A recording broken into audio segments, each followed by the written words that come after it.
Pigieni Bwana vigelegele, vigelegele kwa furaha.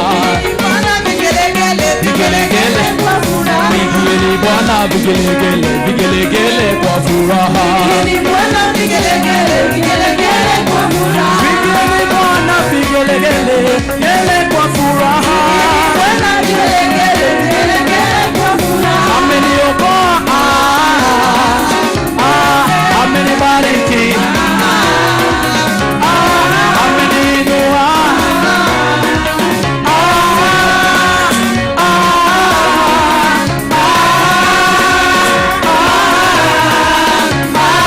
amenibariki, amenibariki, ameniinua, ameniokoa, amenikomboa, amenikomboa, ameniokoa, ameniokoa. Pigieni Bwana vigelegele, vigelegele kwa furaha. Pigieni Bwana vigelegele, vigelegele kwa furaha. Ameniokoa,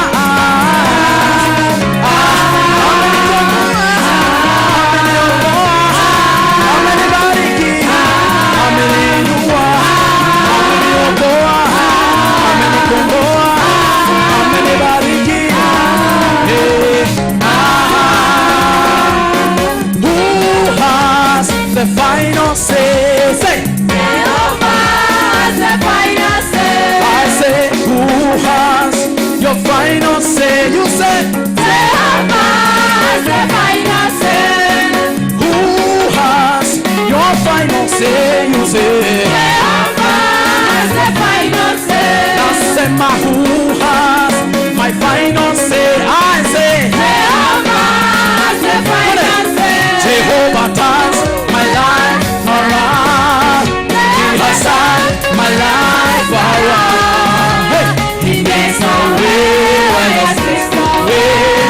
Jehovah has the final say. Jehovah turns my life around. Say, Jehovah turns my life around. He makes a way. He makes a way where there seems no way.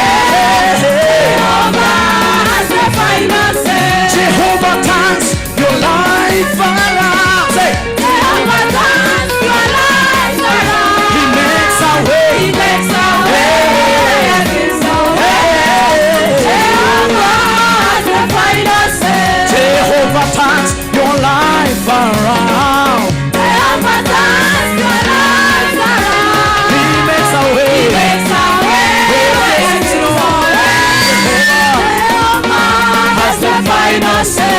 Jehovah turns my life around. Jehovah turns my life around. He makes a way. He makes a way where there seems no way. Hey. Jehovah has the final say. Who has my final say? Jehovah has my final say. Who has my final say? I say, Jehovah has the final say.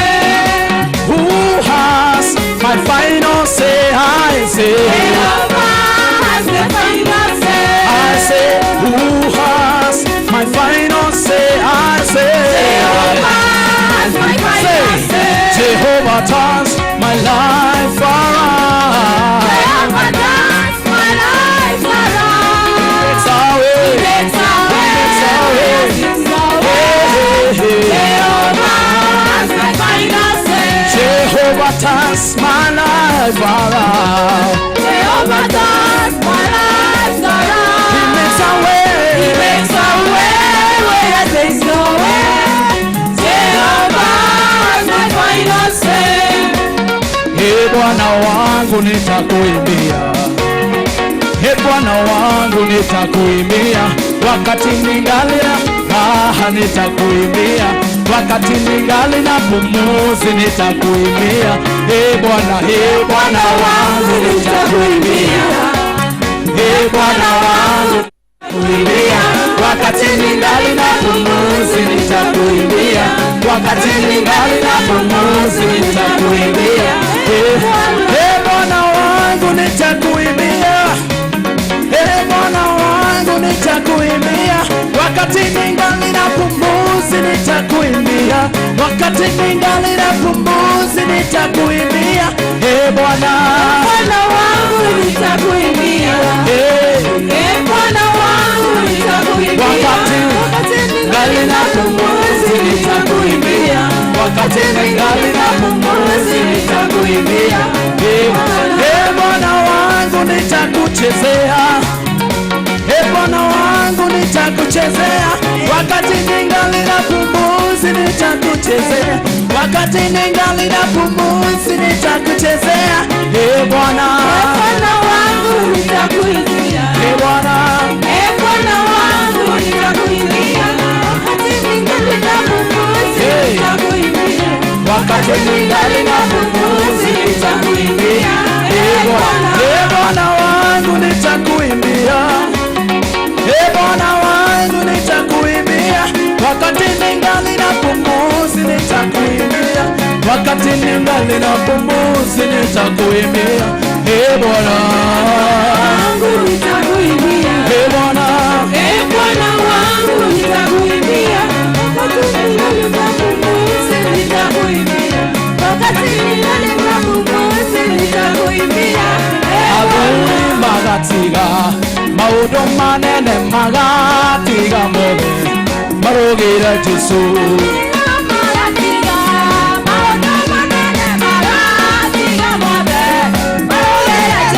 Agui magatiga maudo manene magatiga mobe marogera Jesu. I want to hear you. Marogera Jesu. Marogera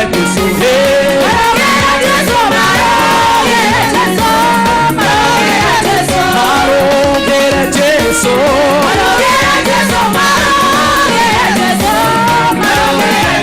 Maugene motugi.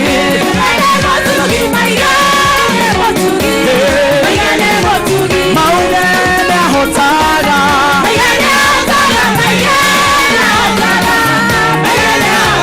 Maugene movigu.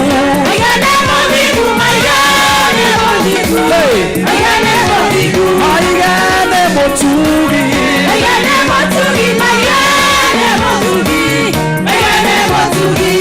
Ndeinagera Ngai wakwa. Ndeinagera Ngai wakwa. Ndeinagera Ngai wakwa. Ndegocaga Ngai wakwa. Haleluya.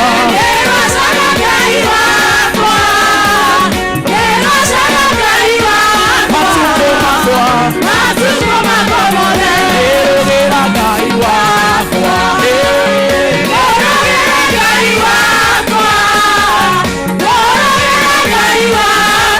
Ruga, ruga, ruga.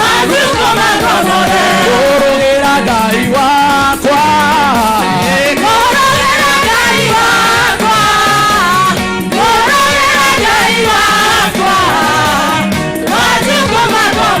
Ndegocaga Ngai wakwa. Haleluya.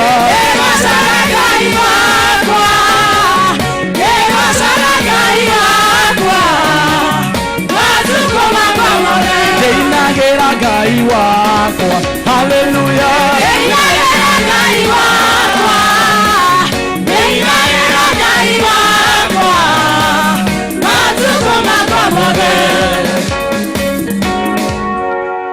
Tunataka kwenda Kikamba. Nani anajua Kikamba? Wakamba mpo? Wakamba mpo?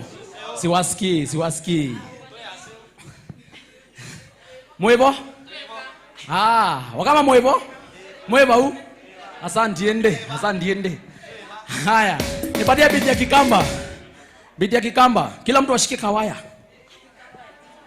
Kwata kawaya. Like this. Learn to play it. Are you learning? Tupatie biti ya Kikamba. Aya, cheza tu hiyo basi alafu you fasten it. Fasten it.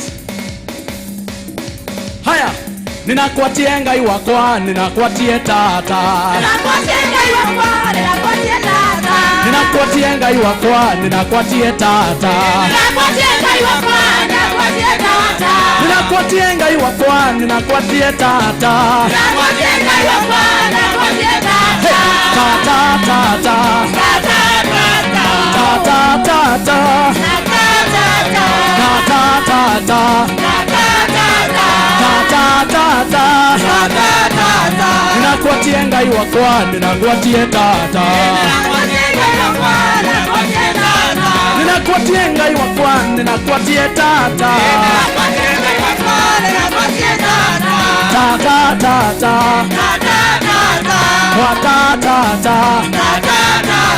Kwataka waya, kwateka. Kwataka waya, kwateka. Kwataka waya. Kwataka waya. Haya, twende. Twende sasa.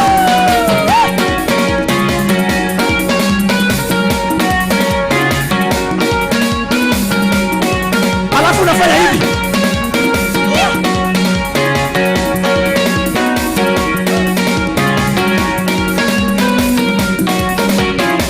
Yo sanguma wekebela nijisumbe. Yo sanguma wekebela nijisumbe. Ay. Setani we musinde. Ay. We ungu wa mahoma. Ay. Na Yesu we musumbe. Yo sanguma wekebela nijisumbe. Yo sanguma wekebela nijisumbe. Ay. Setani we musinde. Ay. We ungu wa mahoma. Ay. Na Yesu we musumbe. Kwataka waya. Kwataka waya. Kwataka waya. Kwataka waya. Kwataka waya. Kwataka waya. Asante sana. Receive our praise, oh Lord, our Father. Blessings and honor we give unto you. Receive our praise, oh Lord, our Savior. Receive our praise, oh Lord.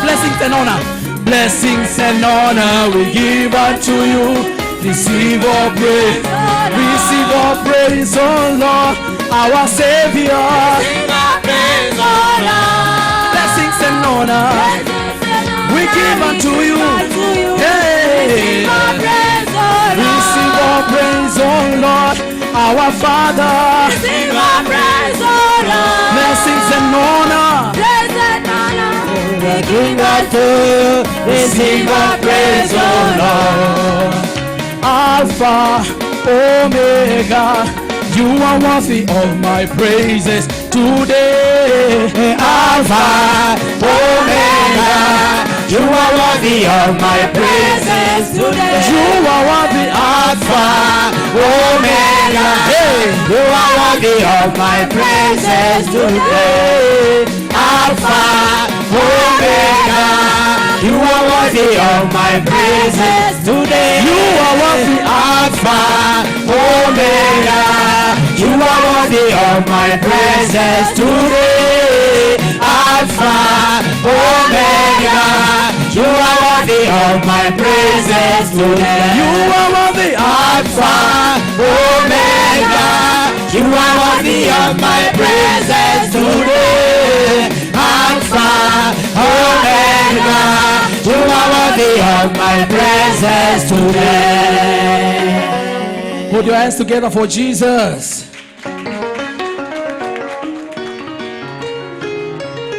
That is not even enough for the chief of your area. Why don't you put your hands together and give the Lord the loudest praise?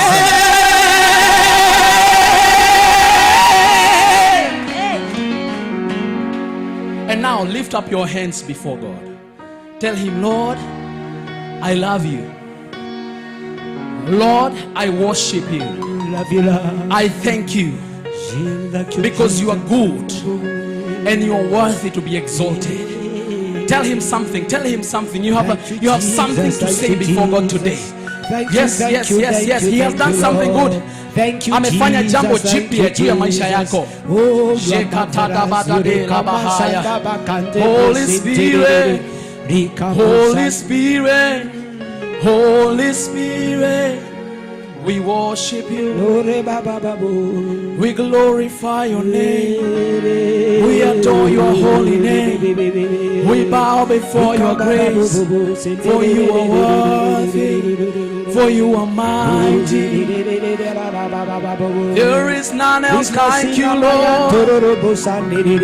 There is none else like you, Lord. You are worthy to be glorified. Hey, hey. Hey. Hey. Hey. The presence of the Lord is here. The presence of our God is here. The presence of the Holy Ghost is in this place. Hey, somebody pray. Be expectant.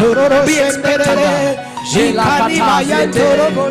We worship you, we bless you, we glorify, we glorify, you are exalted, we glorify, you are exalted in this praise, O Lord. we glorify, you are exalted in this praise, you are exalted in this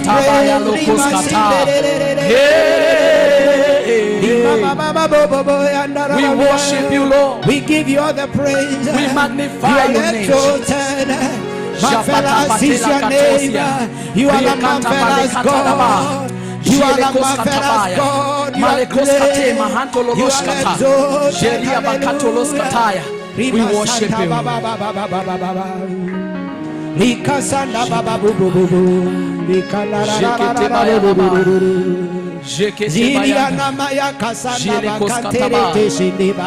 Hallelujah. You are worthy of the praise in this praise, oh Lord. Thank you, Jesus. You are God, Elohim, Ancient of Days, reign. There is none like you, Lord. Ancient of Days, reign.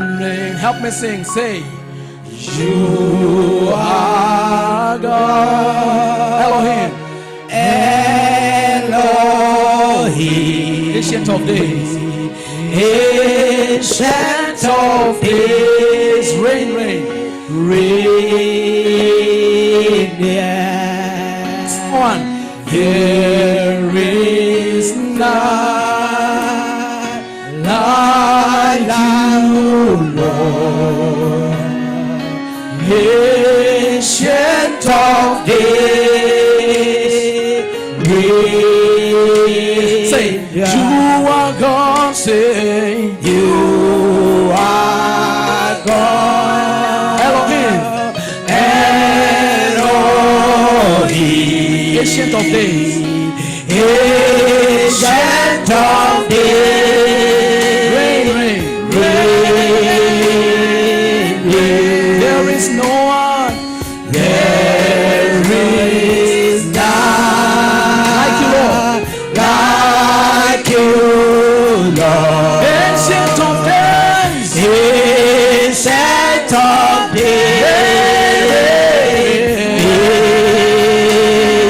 say you are God. Say you are God. Elohim.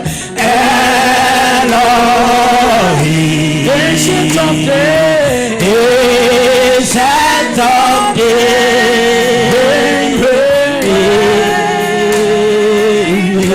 There is none like you, Lord. There is none Like you, Lord. like you, Lord. Ancient of Days, Ancient of Days.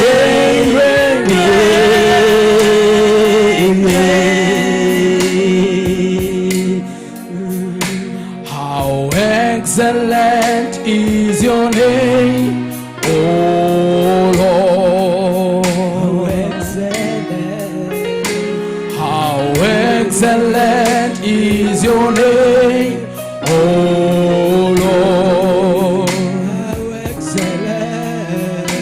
How excellent is your name. How excellent is your name. How excellent is your name, oh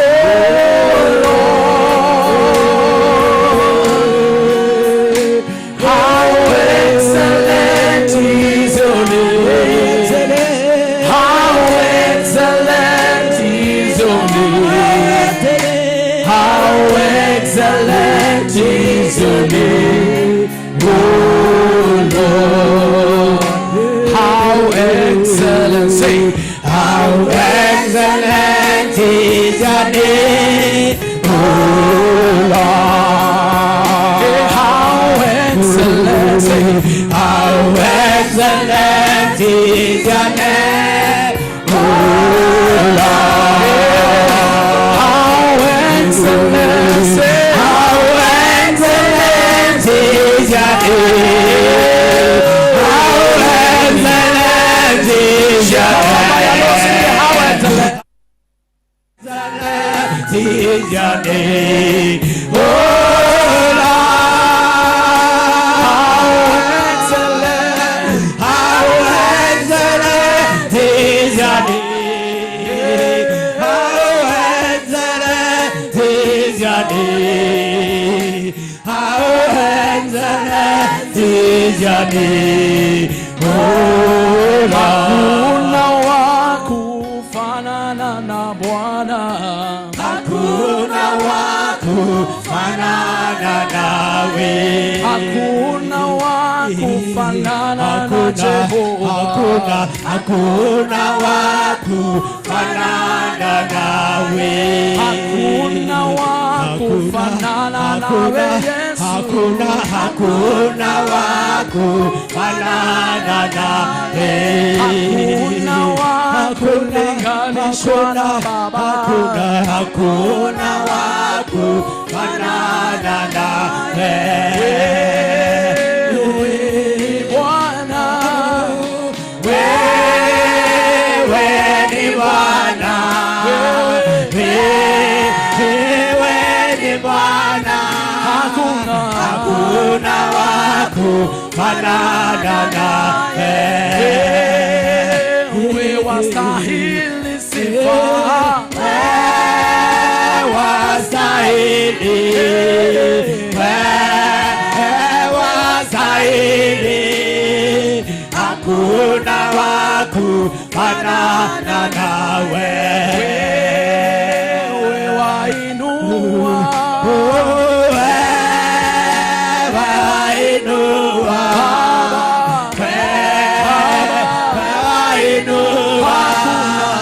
hakuna wakufanana nawe.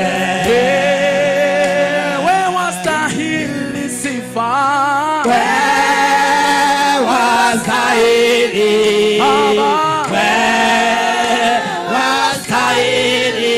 Hakuna wakufanana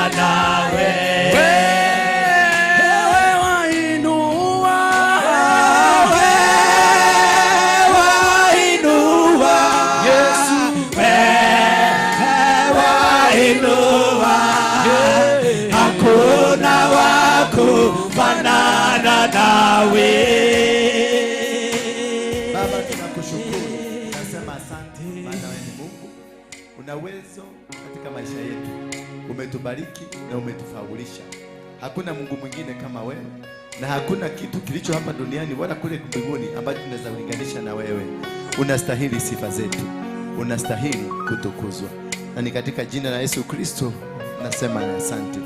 Somebody say amen. Nasema asante. Tunaomba muketi, tuchukue dakika chache sana, na huyo mtoto angaliwe. Sijui ni kwa nini mnamwachilia, na mnajua ni kipi na gehege tidia godoni mwathani ya gosho ndiye no raugire githene cirajirie kai hene bia godoni Tuliambiwa kipi akiendagi udhoni. Sio mimi nimesema. Ndivyo kuliko nitengenezewe hiyo hai ingie vizuri. Last time wale walikuwa kwa darasa tulisoma nini? Tulisoma mambo ya angels. Si ndio? Tukasoma colors na tukasoma the names na kazi zao. Bwana Yesu asifiwe sana. Leo tutaruka angels alafu tutarudi angels. Bwana Yesu asifiwe sana. Ndio niweze kuconnect ile topic niko nayo iweze kuflow vizuri. Tutaruka hii pale tulibakishia pa angels because the significance of angels in our lives. Ndio tulikuwa tuingie, lakini tutairuka. Niwafundishe kitu kingine ambao ni connected to na angels. Then from there Sunday tutarudi kwa angels to make that statement ikue moja. When you're in class tunafanya kazi ya kufundisha. Na kufundisha ni kuhakikisha ya kwamba mafundisho ambayo ninakufundisha yanafuatanizo. Ukiangalia kama umekuwa ukifuata vizuri, it is a topic, a continuous topic. Bwana Yesu asifiwe sana. It is a continuous what? Topic. Because I want to, nataka kupeleka from level 1 to level 2 so that every time you are challenged or you find yourself in such a situation, you are able to come out of it. Sio kushinda ukipiga pastor, nasikia hapa mgogo, nimeanza kusikia kamujikuno.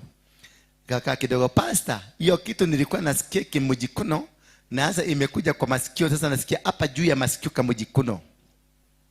Na kaka kidogo pastor, sasa kamehama, kameteremka hapa chini ya mguu kabisa hapo katikati ndio nasikia kamujikuno. Sasa hapo nitakwambia edo jikune. You are not understanding. If this can the same thing tunaweza kuirudia mara 2 3 ni kumaanisha you are not a good student. Bwana Yesu asifiwe sana. Because the reason I teach you is to set you free. The reason I teach you is that you not depend on me, but depend on what you've learned and God.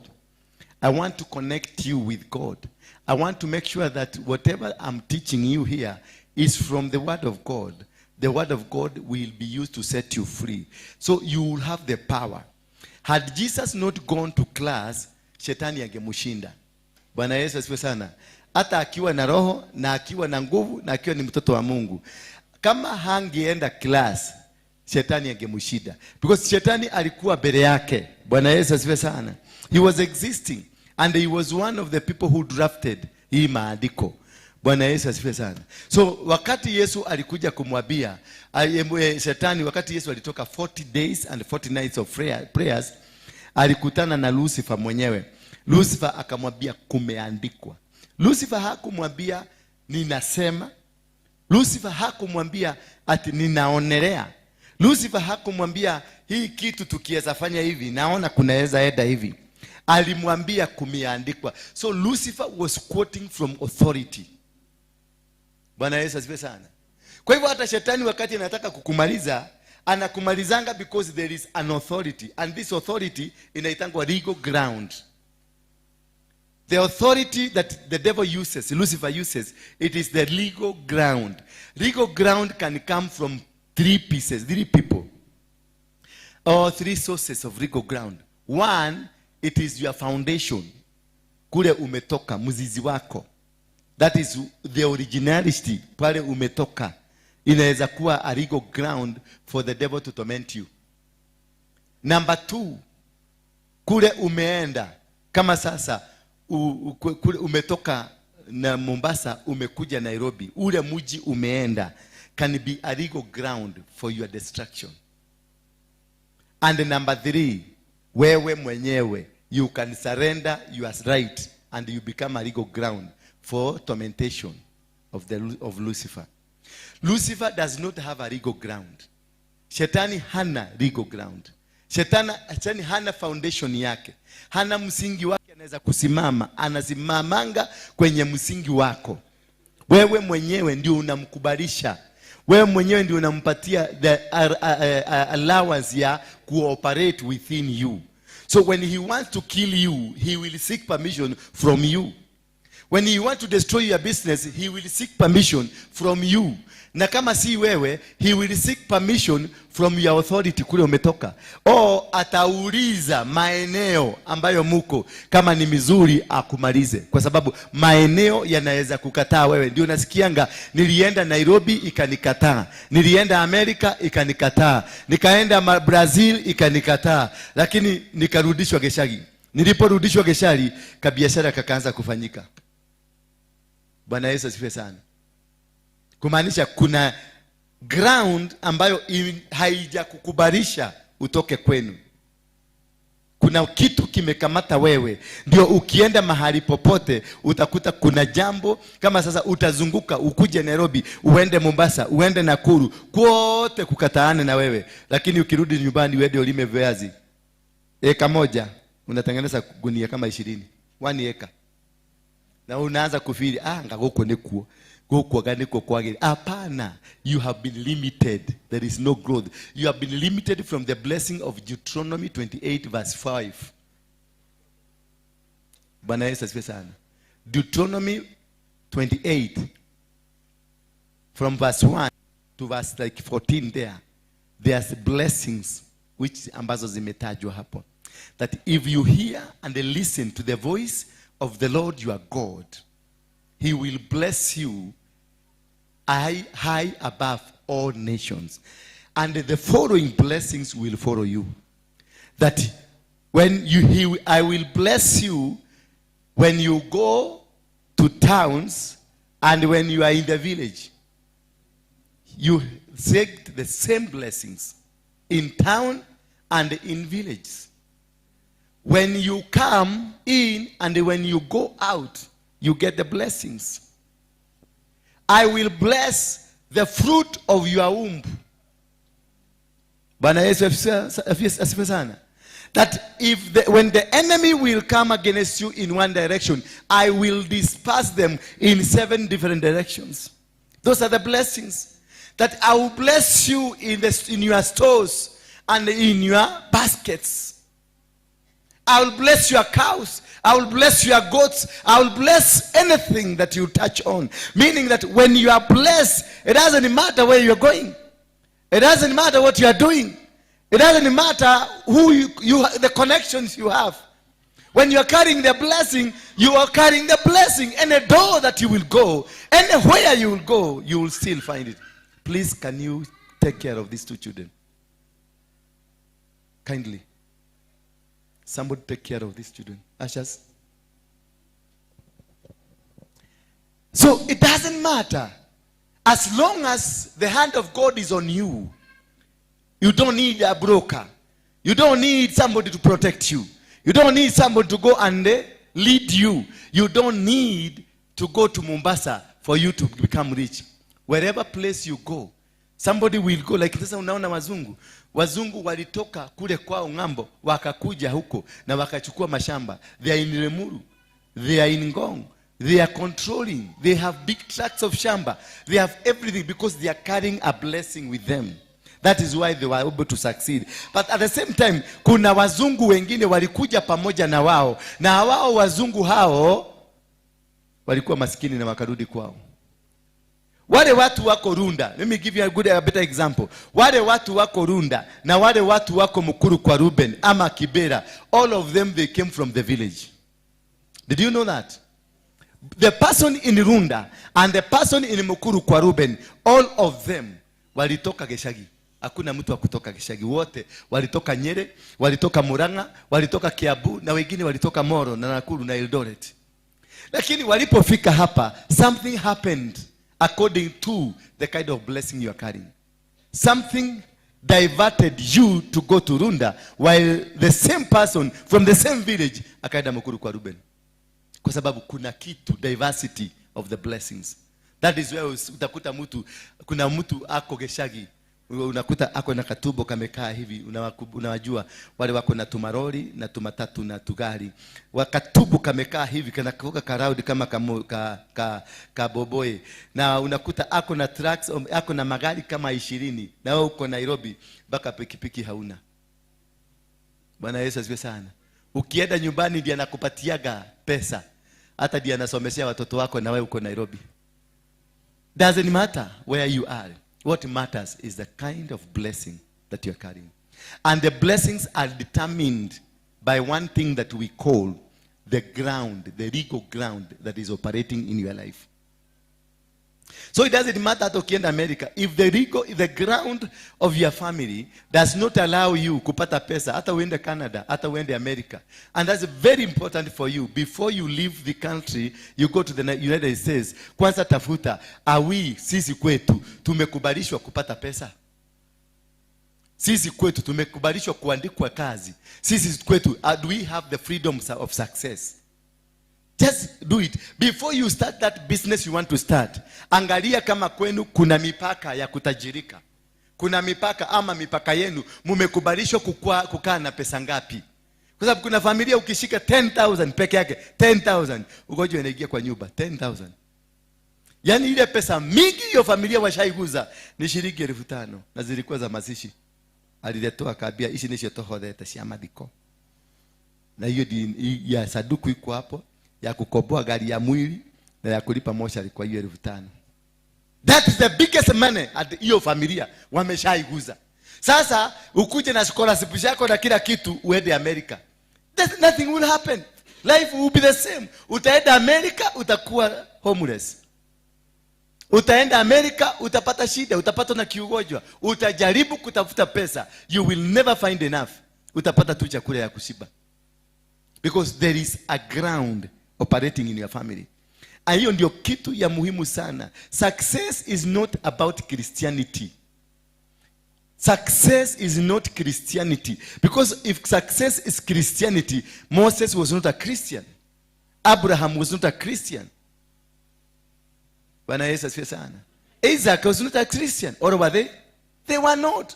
So Christianity is a foundation of a relationship with God. Jesus brought the relationship. When the relationship between man at the land of kwa shamba ile ya Eden ilivunjika, then Jesus came. Men had dominion over the land of Eden, over everything that was given to man. But Lucifer aling'ang'ana mpaka akafanya hawa jamaa wakosee. Walipokosea wakatenganishwa na shamba la Edeni. Kwa hivyo the second coming of man, the second man coming up was Jesus Christ to reunite God with mankind over the promise of the Garden of Eden. So it is a relationship that was brought back to us. But success, kukua, still remains on the principles of the kingdom of heaven. So there are principles, and principles hazitambui kama wewe ni Mkristo ama zinatambua wewe ni binadamu. All of us, sisi ni binadamu, Mchina ni binadamu, Muhindi ni binadamu, wherever they are human being. And this human being, there is a principle that guides us. Mvua inanyesha kwa Mkristo, inanyesha kwa mchawi, inanyesha kwa Mchina, inanyesha kwa Muhindi. Haijalishi what is who you are, as long as you are a human being.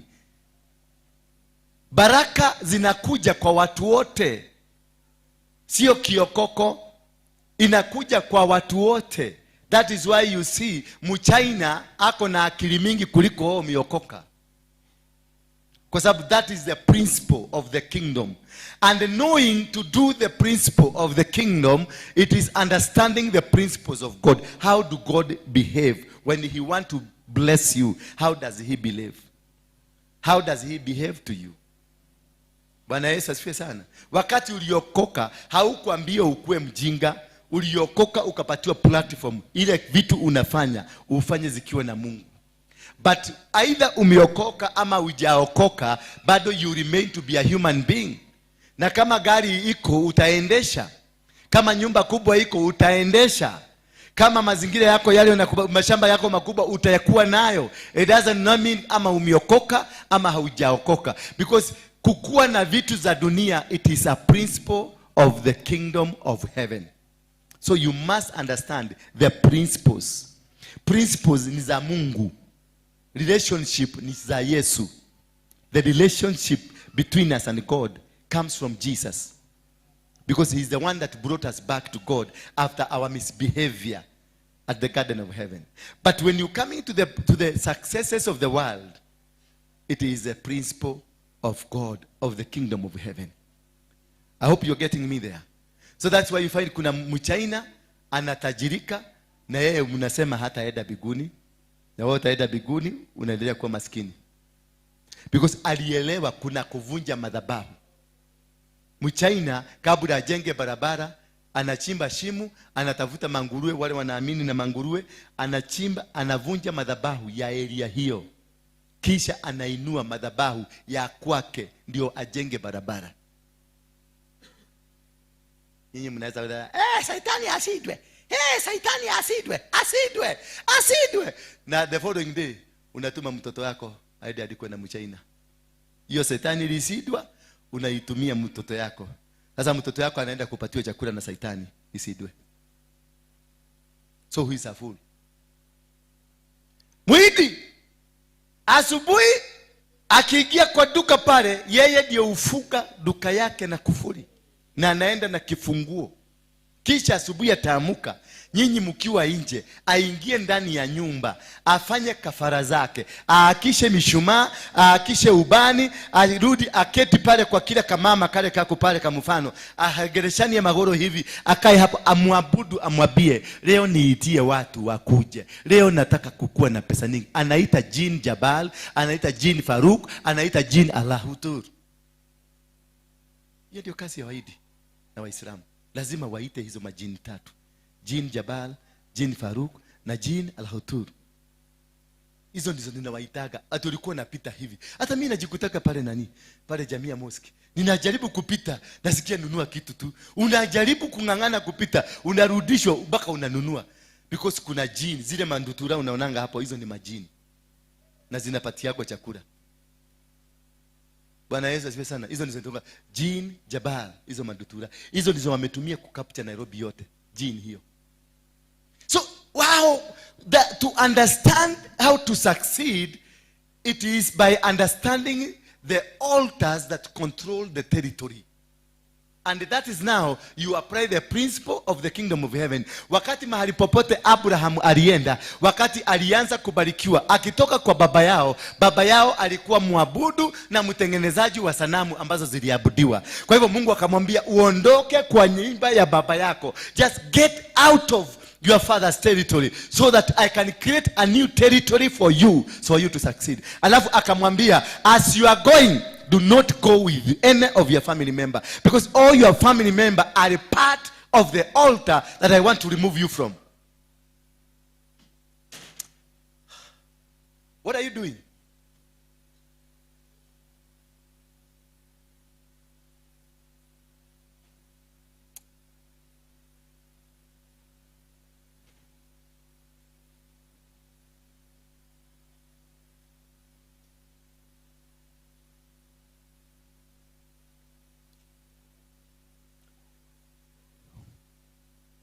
So this is the most important thing you need to understand. That for you to succeed in a ground, you must understand the territorial orientation of that ground. You must be able to understand the territorial orientation. Who were the founders of that land? Who were the first people to land there? That is why mzungu alipokuja Kenya, alihakikisha yeye ndiye amediscover Kenya. Sio kama unanielewa? Unataka kuniambia kabla mzungu akuje, Lake Victoria hawakukuwa na Wajaruo? But who discovered Lake Victoria? Sini Victoria. Yeye ndiye alikuja akadiscover. Yeye ndiye alifika huko, akasema haya, hapa kuna mto. But were there no laws? the Waluos. Bwana Yesu asifiwe sana. Wakaenda Lake Turkana, they discovered. Wakaenda sijui wapi Lake Rudolph, wakadiscover. They have discovered the entire Kenya. It was not about discovery. It was about giving a new name to a new territory. The name, the territory they found, they give it their name so that they can have supremacy over the territory. That is where a change of the name is so important. Wherever you go. Abraham, when alibarikiwa, jina lake lilibadilishwa, akaitwa from Abraham, akaitwa Abraham. The day he was cut from the foundation ya baba yake. Wakati aliinua ile dhabihu ambayo aliitoa ya mtoto yake, kisha akaenda kukata, akaambiwa kuna mbuzi hapa nyuma. That is the day his name was changed, because he was delinked from his father. His father had given him a name called Abraham. But God changed to Abraham so that Abraham can get a new link of a new blessing. So a territory that you go, that is why Maasais are successful until today here in Kenya. And nobody can be able to, hamutaweza kudislodge wa Maasai. Ni wajinga kulingana na nyinyi. Hawajasoma kulingana na nyinyi. Unaona huyu mzee tumemchagia pesa, si ndio? Lakini anakuambia ako na mbuzi 3,000 nyumbani. Sasa sisi na yeye nani mjinga? Sisi ndio wajinga. Tumemchagia alienda. Ni venye yeye ni mzee, lakini ako na mbuzi 3,000. Nyinyi hapa kama kuna nani ako na mbuzi hapa? Inua mkono, nani ako na mbuzi? Hata mbuzi ya neighbor. Hakuna. Mbuzi moja ni shilingi 15,000. One mbuzi. Na ako na mbuzi 3,000. Hebu multiply 15,000. Upate ni pesa ngapi?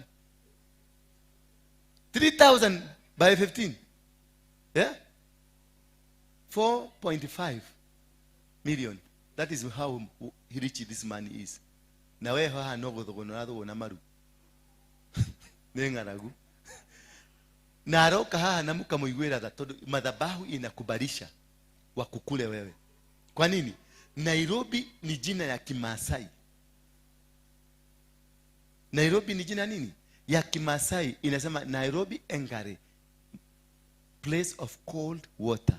Nani aliinemu? Ni wao. Kisha mahali popote wa Maasai walienda, walichinja mambuzi na ng'ombe, wakatoa na wakainua madhabahu mahali hapo, wakashika maeneo hayo na wakabadilisha jina, ama wakapatia mahali hapo jina. So forever and ever the altar ambao wameraise na jina itazidi kuwazungumzia.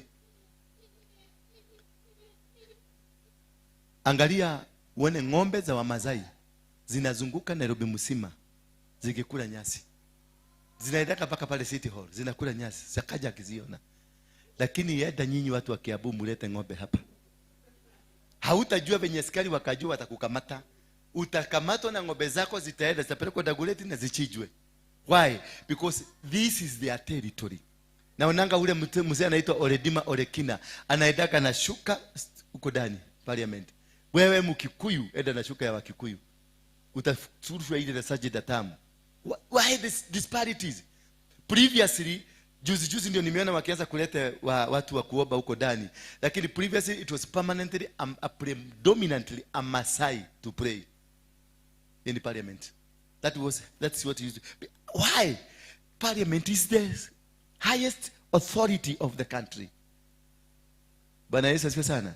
And that is where they controlled their gods from to capture the nation. Ukienda Nairobi, they do anything. Wanabeba panga na wanabeba mikuki na wanabeba nini? Hizi za mishale. Wanaambiwa hizo ni traditional. Traditional what? See, weapons, they are not called weapons. Traditional artifacts.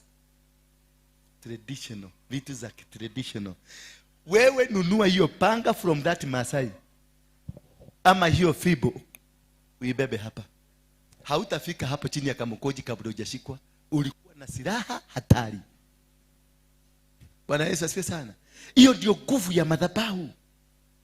Msuku anapanda ndege kutoka Amerika, anakuja Kenya kuona Maasai na wanyama. Wakikuyu na Wajaluo hapa ni kungangana na mawe wakisema, baba wengine akisema Kemodo. Na hakuna mtu ameanza kuingia kwa ndege kuja kuona Wakikuyu. Huko wanajua ukienda huko kitu wanabiago, ukienda Kenya kuna makabila mbili baya. Moja ya Jaruo ya kurusha mawe na waizi ni Wakikuyu. Ujichuge. Ukisikia jina Mwagi, Jeri na Wajiko kakado. Lakini ukisikia Onyango na Otieno, jina iko na O, toroka kwa sababu kuna mawe itapita kwa kichwa yako. Mzungu anakujaga na hiyo historia akijua there are two controversial tribes. Lakini anajua there are others. Lazima niende nikawaone. Masai Mara. Lazima niende Masai Mara nikaone. Wakisema wanawarushia ma spirit, wanawakamata. Bwana Yesu asifiwe sana. Hiyo ni nguvu ya madhabahu. Ukitoka hapa uende Nyahururu. Nyahururu ni jina ya Kimasai. Nataka kuonyesha venye walikamata nchi. Ukienda Nakuru ni jina ya Kimasai. Ukienda Naivasha ni jina ya Kimasai. Uende Molo ni jina ya Kimasai. Elbago ni jina ya Kimasai. Nyeri ni jina ya Kimasai. Kiabu ni jina ya Kimasai. Kangudo ni jina ya Kimasai. And they did altars kwenye those places. So you cannot be able to dislodge them. You cannot, because they understand the principle of the kingdom. When you understand the principle of the kingdom, you lay an altar, unajenga madhabahu. For you to succeed, ukikuja Nairobi, ujue kwanza kuna madhabahu ya Mamasai. Hiyo ni kitu ya kwanza kupigana. Number 2, kuna madhabahu ya Waislamu. Bwana Yesu, na wao wanaoperate na majini. Wanaoperate na jini Faruk, jini Al-Atur, kuna jini Jabal, kuna jini Jimisi. Zote hizo wanaoperate nazo. Ukiingia kwa msikiti ama kwa duka ya Muislamu, utasikia munuso ya marashi. Hizo munuso unasikia za marashi ni majini tofauti tofauti. Kuna jini ya vita, jini Faruk ni jini ya vita. Jini Alata ni ndio Allah, wao ndio Allah. So it is to brainwash, to remove you. Bwana Yesu asifiwe sana. Na jini Jabal ni ya biashara. So that is why ukikuta, na ndio wanatumianga ndutura sana, ama hizo mandege ama nguru inaitwa mzee kobe, wanazitumia sana. Wakati wote wakienda mahali huwezi kukosa nguru ama ndutura. Kisha wanatembea mguu, wanazunguka mji wote mguu bila viatu, wakimiliki mji ule. Wakiukamata basi wanatembea, wanamiliki. Kisha wakizunguka, wakimaliza mzunguko, wanatafutanga mahali kuna watoto mayatima ama watu wa kusaidia, kwa sababu wanaamini ya kwamba wakati huo wanapoinua madhabahu ya kupatiana, wanapakopesha Mungu, wanampatia deni. So at the time they are in need of anything, they go back to God and ask their God, and they ask what they walimpatia. Na mwezi mmoja kabla ya kwenda huko Meka, wanateremkanga. Ukiangalia mwezi wa 8 wanaendanga Mombasa wakiwa na party ya zile pesa zimeletwa na jini Faruk na jini Jabal. Hizo pesa zote wamekusanya nyingi, wanatoa part of that money, wanaipeleka kwenye bahari, wanairusha kwenye bahari, ndio warudishie huyo jini ambaye anaishi ndani ya maji, jini Jabal na jini Faruk. Bwana Yesu asifiwe sana. So understanding the dynamic of this world, you will be able to set you free. Hiyo ni madhabahu ya pili. Madhabahu ya tatu, kuna watu wataitwa Freemasons. Now Freemasons walikuja ndio walijenga mabuilding za kwanza hapa Nairobi. The first building, the first outstanding building in Nairobi, they are the ones. When the city hall ni yao. When the hapa hii ya railway, hii headquarter ya railways, that's their building. National Archive, that's their building. Bwana Yesu asifiwe sana. Kanisa ile ya All Saints Cathedral, that's their building. St. Andrews, that's their building. State House, that's their building. KICC, that's their building. Hizi building zote za serikali ziko hapa, zote za mwanzo zote ni building zao. Na wakati walijenga building hizo, kuna vitu walizika kwenye udongo in the foundation. Walizika mapesa, kama State House walizika mapesa, na kuna kafara walitoa. That is why no leader who is staunch a Christian, ambaye anaamini Mungu, atafaulu kwenye ile madhabahu. Hata huyu mtu ako saa hii hatafaulu. Is a one-term president because of madhabahu. Because of what? Hautawau, who can't. You can't succeed.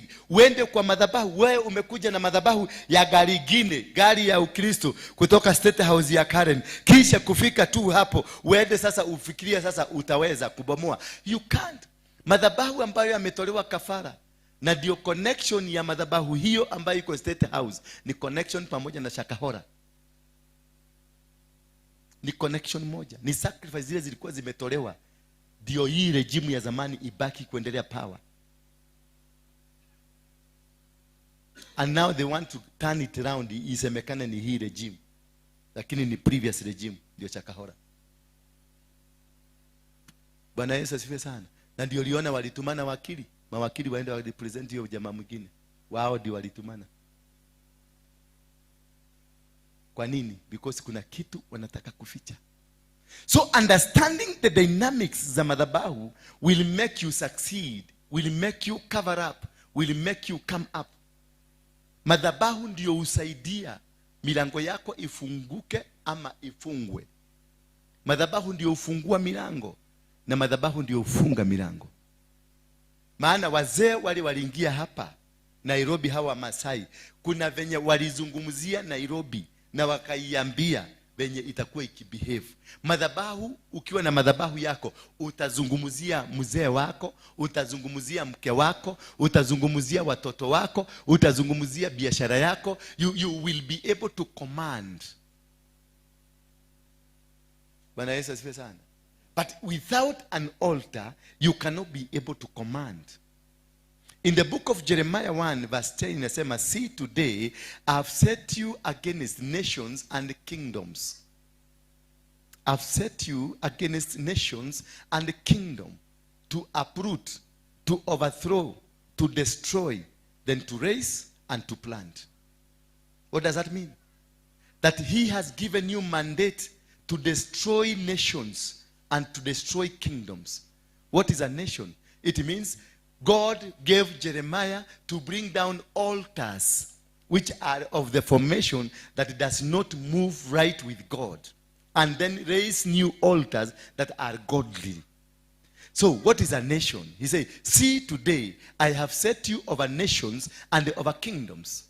Bwana Yesu asifiwe sana. So that is so important for you to understand. There is a nation and there is what? A kingdom. A nation is an institution. The institution that you are in. The institution, like marriage. Marriage is institution. This church is institution. A school is institution. Bwana Yesu asifiwe sana. So whatever that is of a nature, like ni kitu ambacho kimeletwa as by law, it is a nation. A by law, something by law. Marriage is a by law. Nairobi City is a by law. Kenya is a by law.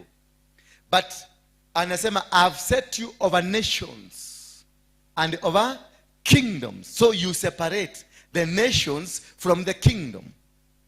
Kingdom, it is a rulership. A rulership that which is ruled. The rulers, the people in charge. Kingdom is a king and a dome. King is the human, the spirit, the human being. That's a king. But dome represents the spirit behind this man. So that's why he has set you over kingdoms, nations, and kingdom. So when you have a nation like marriage, there is a king in that home. And the king is a man. And the spirit behind this man, it is what comes? Dome. The king dome. Bwana Yesu asifiwe sana. So once we have kingdom, there is any king rules with a spirit. There is a spirit behind. Any man that marries you, he got a spirit that will be able to control you. That is why you humble before a man. That is why a man, if akikukas ama akinena kitu against you, it will happen, because that kingdom is spiritual. Bwana Yesu asifiwe sana. That's if there is a man in life that you've ever had, ushaikuwa na yeye na hamukuachana vizuri, you better rectify it. Because ako na authority, a spiritual authority. And when you come to a nation like Kenya, we have nation Kenya and we have the kingdom Kenya. The kingdom of Kenya is what we call in English language presidency. Presidency is the authority that rules this country. It is the spiritual being of a country. Therefore, Ruto is a king. And a king and a bebanga, for you to become a king, you have paraphernalias of a kingdom.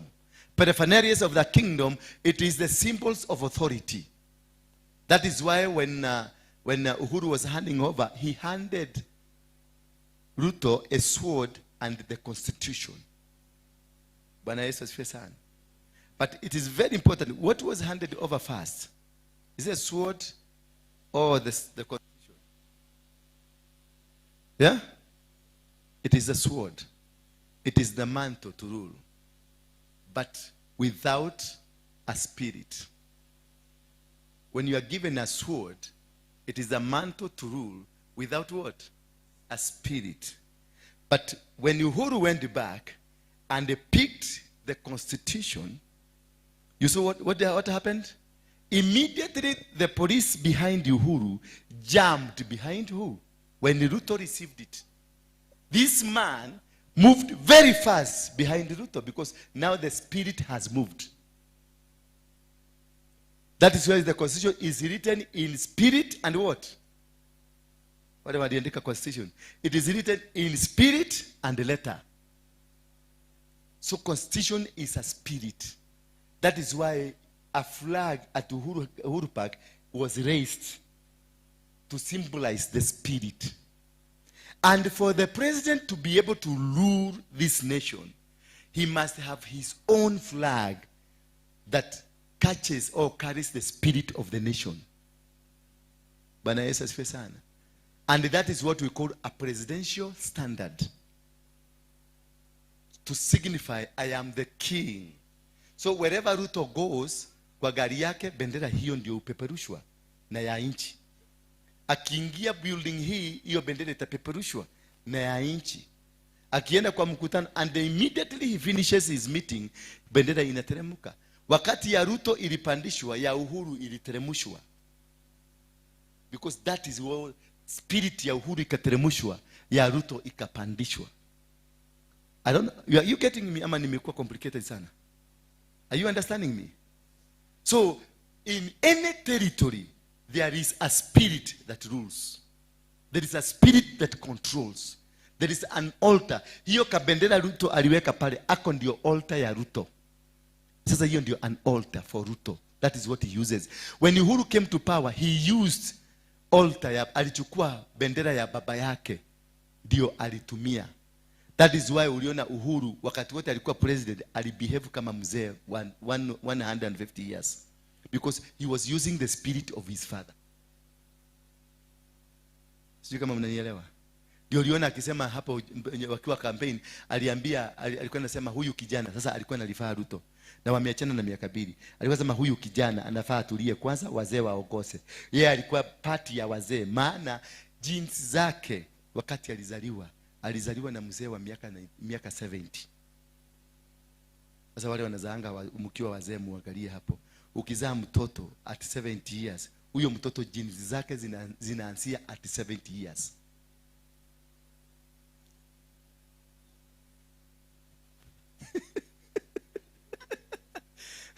Kwa hiyo mnatafuta tu sponsor mfikirie sana. Huyo mtoto anaanzanga at 70. Pale huyo baba, hiyo genes ameachilia ndani yake, anaachilia 70 years old genes. Hizo zitakuwa sasa mtu huyo ataoperate akiwa mzee. Akiwa mkiona ako na 55 years unaongeza 70. Ako 100. Bwana asifiwe sana. Sio kama mnanielewa vizuri.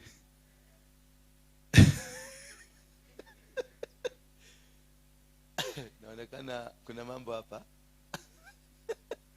Unaonaje baba? Hapa kuna mambo. Therefore, we are in understanding the territorial powers and authorities. They will make you become. If it doesn't matter, hata ukienda America, we've go to America, where the founding fathers of America, they have words ambazo walizungumzia Amerika. Mtu yoyote atakaye kuja Amerika atakuwa slave. So whatever you find or you get in America, you can't bring it all of it here. Not unless now you understand ukiingia Amerika uvunje madhabahu ya Amerika ama usikilizane na madhabahu ya Amerika. Ukiolewa na mwanaume kama mimi, lazima uunderstand madhabahu ya kwetu. Either uvunje madhabahu ya kwetu udominate, ama wewe mwenyewe udominatiwe, uingie kwenye under rulership ya madhabahu ya kwetu. Na ukienda ukose kufanya one of the two, your marriage will not succeed, and whatever you do in terms of business, you will never succeed. Ukianzisha biashara hapa Nairobi bila kujua understand madhabahu ya Nairobi, hautafaulu kwenye biashara ile. Ukienda utoke uende Garissa, uende Pokot, uende mahali popote, kuna mtu atatoka hapa aende Pokot na aanzishe ka biashara, kaduka, ka kiosk. Ikimaliza mwaka mzima unakuta kuna supermarket, kwa sababu kuna kitu ukimfuata, kuna kitu alifanya, ndio ardhi na udongo wa kule ukamkubali. Ukiingia kanisa kama hii, lazima utoe dhabihu ya kukushikanisha na hii madhabahu, ndio hii madhabahu ikuwe baraka kwako. Lakini ukikuja hapo na ngedhagia tu hapo, unakuja kusema amen, Bwana Yesu asifiwe, amen, Baba Yesu amen, watu watakuja wajishikanishe na madhabahu hii na utaona wakiendesha magari. Kama madhabahu hii iko na uwezo wa kusaidia mtu afanye hivyo, watu wataendesha magari, watu watanunua mashamba, watakuja, wewe ndio utakuwa asha, unawashika wakianguka, anaaguka anachukua kila kitu, wewe utangedhia tu hapa, utarudi kusema huyo mama nilimuona ni mchawi. Si mchawi, lakini alielewa, alijua.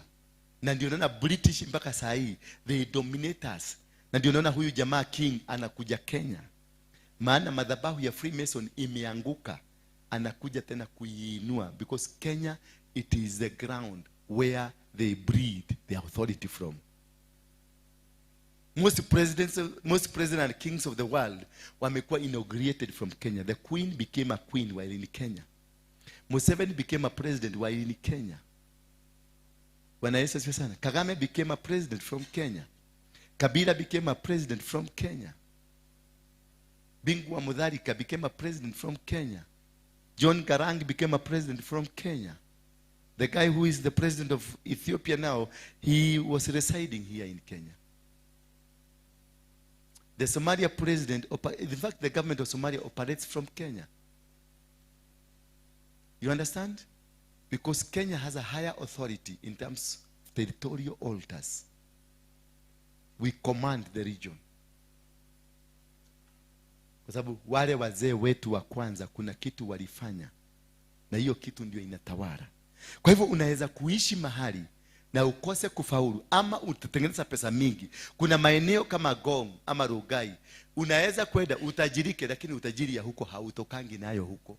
Because wazee wa huko waliweka madhabahu, utatafuta utajirisha hiyo maeneo, lakini kubeba hiyo kitu hautabeba, itabaki huko. Wewe ndio utabebwa ukiwa Kago. Bwana Yesu asifiwe sana. Mumekamatwa sasa. So understanding the territorial altars, it is very important, because territorial altars will set you free. Either you fight them and destroy. Na ukiona madhabahu hawezi kupigana nayo, wacha kuanza vita. Go look for an authority that is capable. Na sio ati kwa sababu unasikia pastor fulani amekwambia kuja, pastor ule wa kule Kishagi kwenu, tuma pesa ama tuma dhabihu nikuvujie madhabahu. Na huyo pastor hata ni wewe tu ndio kwa hiyo village ndio mnamjua, anajulikana kwa hako ka village. Don't dare. Kama madhabahu yako ni international, kama madhabahu yako ni national ama regional, don't dare kuenda kwa pastor kama huyo. Yes, ako na anointing, ako na mafuta. Usijaribu, maana atakuinulia vita, hautaweza kufaulu. Ndio naonanga watu wanaenda kuobewa, akiobewa badala maneno ikuwe mzuri, maneno inawaka moto. Why? Because the kind of the high priest uliguzana na yeye afanye hiyo kazi ni sub chief, ukamtuma akashike dio.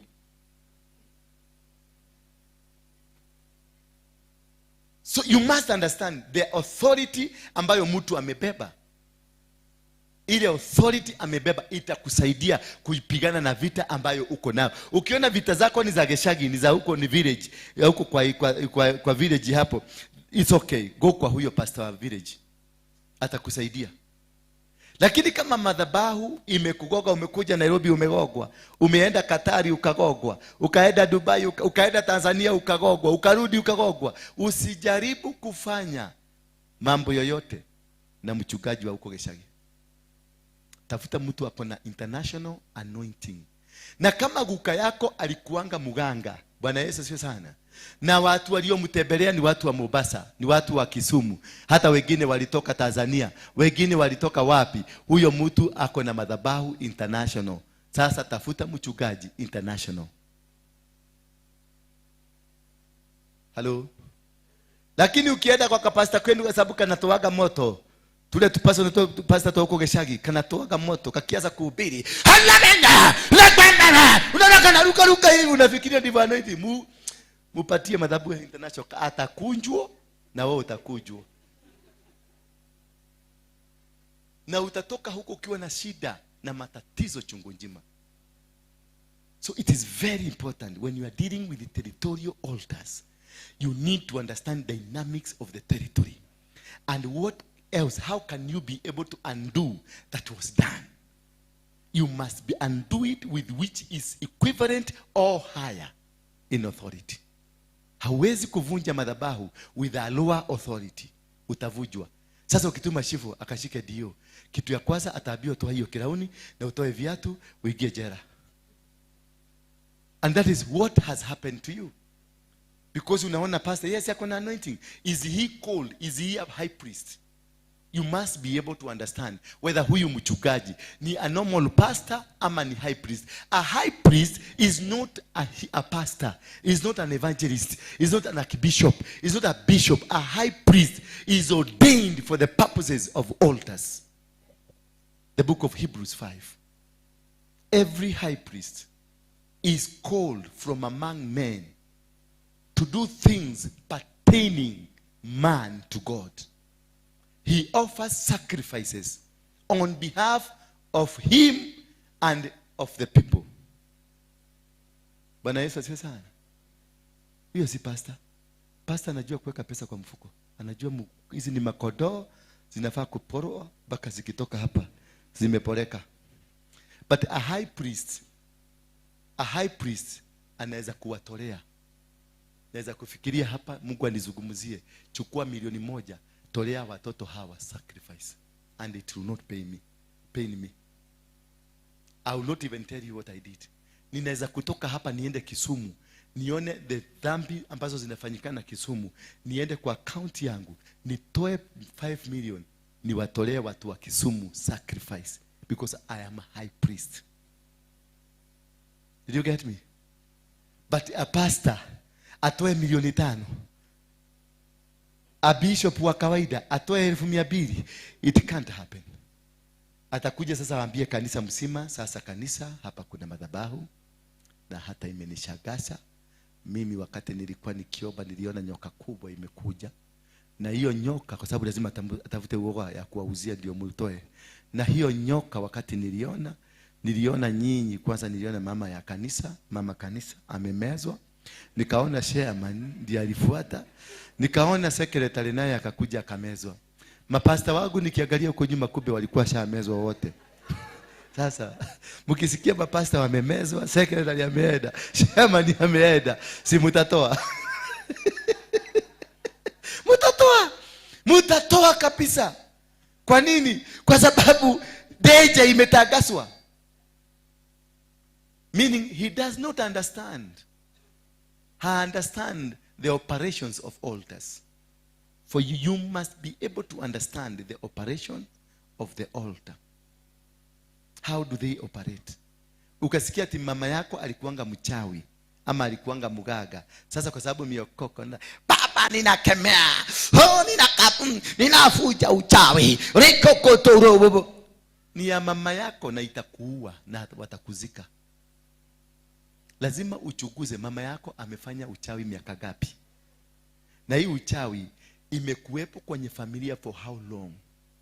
And number 3, where did they get it from? Was it from them, ama they got it from Kafuere, or they got it from Majimingi, ama whatever? Where was it gotten from? Mombasa? Was it gotten from Kisumu? Was it gotten from Uganda? So you must be able to understand this kind of witchcraft that is operating in our family. Where was it found from? So that you will be able to deal. Kama ni za Uganda, you will be able to deal from those perspectives of Uganda. Kama ni za Mombasa, utadeal nazo kwa sababu za Mombasa ni za baharini. Bwana Yesu asifiwe sana. Za Mombasa ni za baharini. Lakini za inchi tambarare na inchi kavu ni tofauti na za Mombasa. Sasa lazima ujue kudeal na kuunderstand hizi ni za wapi na hizi ni za wapi. Bwana asifiwe sana. So from that you'll be able to deal. Na hiyo kitu unawezanga kunasema unaweza kudeal. Sasa hapo ndio unaweza kuita hiyo malaika wako unataka kuita. Kwa sababu uta-understand vita ni gani unapigana. Pesa hizi unaona, it is an altar. Your money, your currency, it's an altar. It is not an ordinary thing. Wewe mwenyewe unaonanga ni ordinary. But if you look at, usoma noti yako, nani yako na noti? Sikuitishi tu. Na utoe 1,000. Ndio imeandikwa ile kitu nataka. Alakisha. Hamuna pesa? Ama nyinyi ziko kwa M-Pesa? Good. Pesa ya madhabahu unajua ikiingia kwa madhabahu irudi.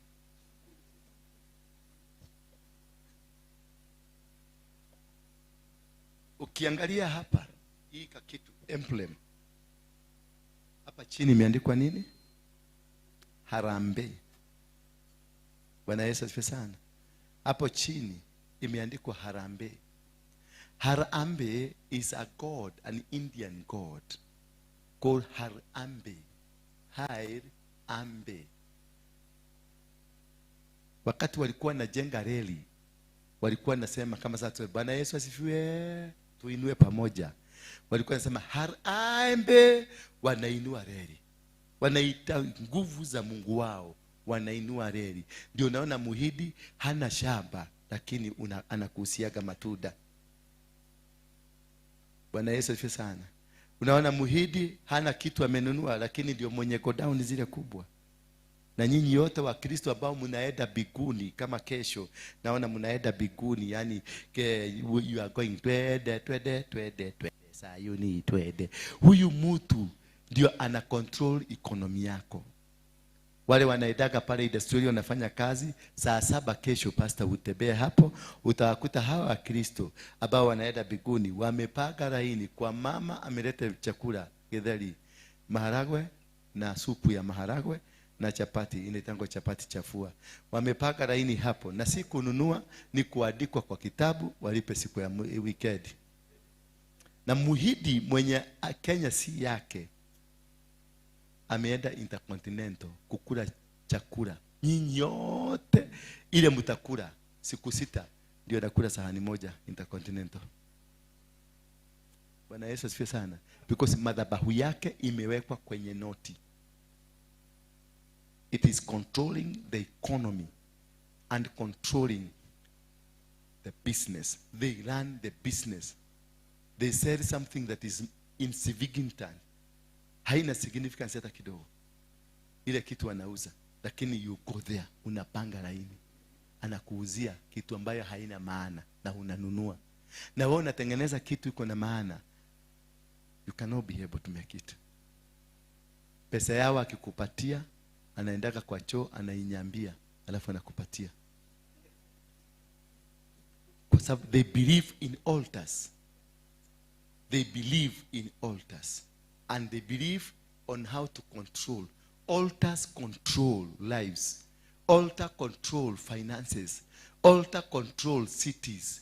Altar control everywhere you go. Number 2, kuna nyumba nyingine. Huyu inaitwa KICC. Meiona hapo. Na kuna mzee amekalia kitu hapo. Mnaona huyo mzee? Katika katiba ya Kenya kulisemekana picha za binadamu zitolewe. Walisema nini? Picha za binadamu zitolewe, kuwekwe picha za wanyama. Lakini kulingana na siri iliyo katika KICC na siri iliyo katika huyu mzee mwenye ameketi hapa, waling'ang'ana mpaka wakaondoa hizo za wanyama, wakarudisha hii. Wakatoa ile picha ya portrait hapa, lakini wakamrudisha, wakasema ni mawe. Wakasema hawajaweka binadamu, wameweka mawe. Kwa sababu hiki ni kimawe kile kiko pale. Bwana Yesu asifiwe sana. These people, this family ndio ina control economy ya nchi yetu. Ile madhabahu waliinua ni ya kucontrol economy. Benki sasa zote ni zao. Maziwa ni yao. Barabara unaona mpaka wamejenga ya gorofa. Kiwanja ya ndege ni yao. Majina wakapatia all places ambazo ziko na authority. Kenyatta International Conference, Moi Kenyatta Avenue, Uhuru Park, Uhuru Garden, Kenyatta University. All those things wakapatiana. It is a connection between the ground and the authority to capture the economy. Ndio naona hata saizi Uhuru anajaribu kung'ang'ana, lakini nasikia huyu hata akiongea, Ruto akijaribu kuongea anasema tunajua ni nani. He has never gained ground because the owners of the economy ni hawa through madhabahu. Ndio naona huyu mzee amewekwa katikati ya KICC, ameangalia parliament. Upande huu ni sheria, upande huu ni city hall, upande huu ni high court. That is as positioning their altar to control the nation. Bwana Yesu asifiwe sana. And that is why economical gain, it will be very hard for you to get. Wakikuyu wote they are dominated. Wakikuyu wote wamekuwa captured. Wajaluo, ukienda kwa Wajaluo, hiyo altar yao walitengeneza ya kupull crowds, na iko mahali panaitwa Bondo. That is why they have near the mausoleum. That's why they have that. Huyu mzee akitoroka akaenda kwao nyumbani, akikuja asimame tu hapa saa 3 usiku wakati watu wameenda nyumbani, utakuta watu wamejaa. Kule umetoka, you will never know. Lakini watajaa. Na ataongea na watu wote watasema ndio baba. Kwa sababu he has a controlling altar that controls the masses. Naye power, ndio naona sasa hii Moi alituambia atatutawala for the next 100 years. Hallelujah. Power yake alienda Uhuru ile inaitwa ile kamusho Central Park, akajenga kanyumba kake na kaeka rugu. Hiyo ni altar ya power. That was unaona yeye ametoka, lakini watoto wake ndio wana control. Chama ya KANU ndio ina control. Mwai Kibaki alikuwa KANU number 2, life member KANU number 2, na hakuwahi kutoka. Hata sasa alikufa akiwa KANU life member. Nani next alichukua? Uhuru, KANU life member. Nani alikuja kuchukua next? Ruto, KANU life member. Deputy president nani? Gachagua, the original son of Moi, the only son ni mwenye anafanana na Moi. Akina Mudavadi, they are there. They are controlling, because hiyo kadhibo iliwekwa pale to control. Those are what we call the altars that control. It's very difficult for you. Hakuna, itakuwa ni vigumu mtu wa nje wa hizo familia. Not unless umekuja ukiwa mtoto wa Moi in terms of politics. That is the only reason you can rise. But outside utapigwa. Matiba alijaribu, alitoka akiwa kiwete na akakufa. Kwa hiyo Amweli alijaribu. Saizi hata kwa hiyo akipita hapa kwa barabara hakuna mtu anamjuaka. Bwana Yesu asifiwe sana. Watu wengi wamejaribu, lakini they will not be able. So these territorial altars, they are so powerful that they can only yield to you if you agree with them, or if you become subject to them, and they will not allow you to benefit from their resources. Hawezi. Ndio unaona watu wakienda Amerika wanatafuta pesa. Unasikia ukiangalia account yake ya miaka 10, utaona pesa ile imeingia kwa account ni over 100 million, but nothing to show. Why? Because the territorial altars America hazikubalishi utajiri yao ikuje this side. Mpaka sahi we are under the territory of the British. the Commonwealth, they control us. Anything we do, we cannot do without their permission. You try to sack or to change a law somewhere, kama by laws za Kanjo, they are controlled from London. They are not controlled from here. You cannot be able to change. That is why you see Sonko came, the other one came, tutafanya, tutajenga damming site, tutafanya, but nothing happened. It is not in their control. Imagine a whole governor kusema ameshindwa kupata title ya kutengeneza damming hole ile ya Dadora. A governor who is running, who is the owner of the city, the owner of the capital of Nairobi, ameshindwa kupata title ya kujenga dumping ile ya Dadora. Mimi mwenyewe personally nilikuwa na wazungu wa kutoka Switzerland. Walikuwa nataka kuenda Isiago ikuwe energy, stima itoke hapo. Tulijaribu ikakosekana because there was no title. Why? And this is the governor who is saying, tukaangalia kwenye vitabu vya sheria, tukaona City Hall is governed by the Queen of England. There's nothing you can do without their permission. So they captured the territory and they control and they manipulate. There's nothing you can do. This is the power of the altars that operate in our lives. Kwenu nyumbani kuna power. Ukienda kwa Muranga, utakuta Muranga, there are altars of Muranga. Ukienda Kiabu, there are altars of Kiabu. Ukienda Nyeri, the same. And those are the one that controls. Ukienda Kamukoji, utaputa kuna uchawi wa Kikamukunji ambao unatawala Kamukunji. Ukienda Rivaroli, utapata there is a different thing that runs through Rivaroli. Ukienda CBD, the same utapata there are same different things, and those are called the controlling altars that control your lives. So before you make a move, before you make to move further to the next level of your life, you need to understand. You study. That is why we do something called spiritual mapping. Without doing spiritual mapping, you can never be able to succeed. Biashara ukienda kuweka katika biashara, usiende kuweka tu biashara. Do a spiritual mapping. When the children of Israel were preparing to get out of Egypt, Moses sent 12 people to go to that land called Canaan, to go and do the spiritual mapping, to understand, one, what kind of people are there? Number two, what kind of a God do they worship? Number three, what kind of food do they produce? Those three things are very powerful. The kind of food you produce, the kind of God you worship, and the kind of people, the tribe, how do they behave? What do they think? How powerful are they? How tricky are they? What kind of a people are there?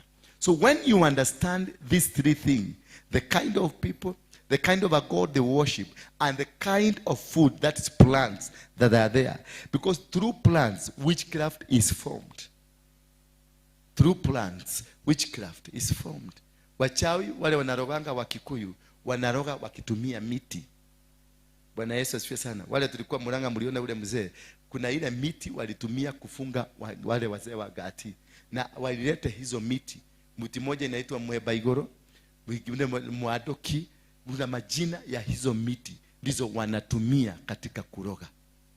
Bwana Yesu asifiwe sana. So going to a territory, you will understand the kind of miti ambayo iko area hiyo, itakutapatia direction, ni wachawi wa Kisii ama ni wachawi wa Kikuyu.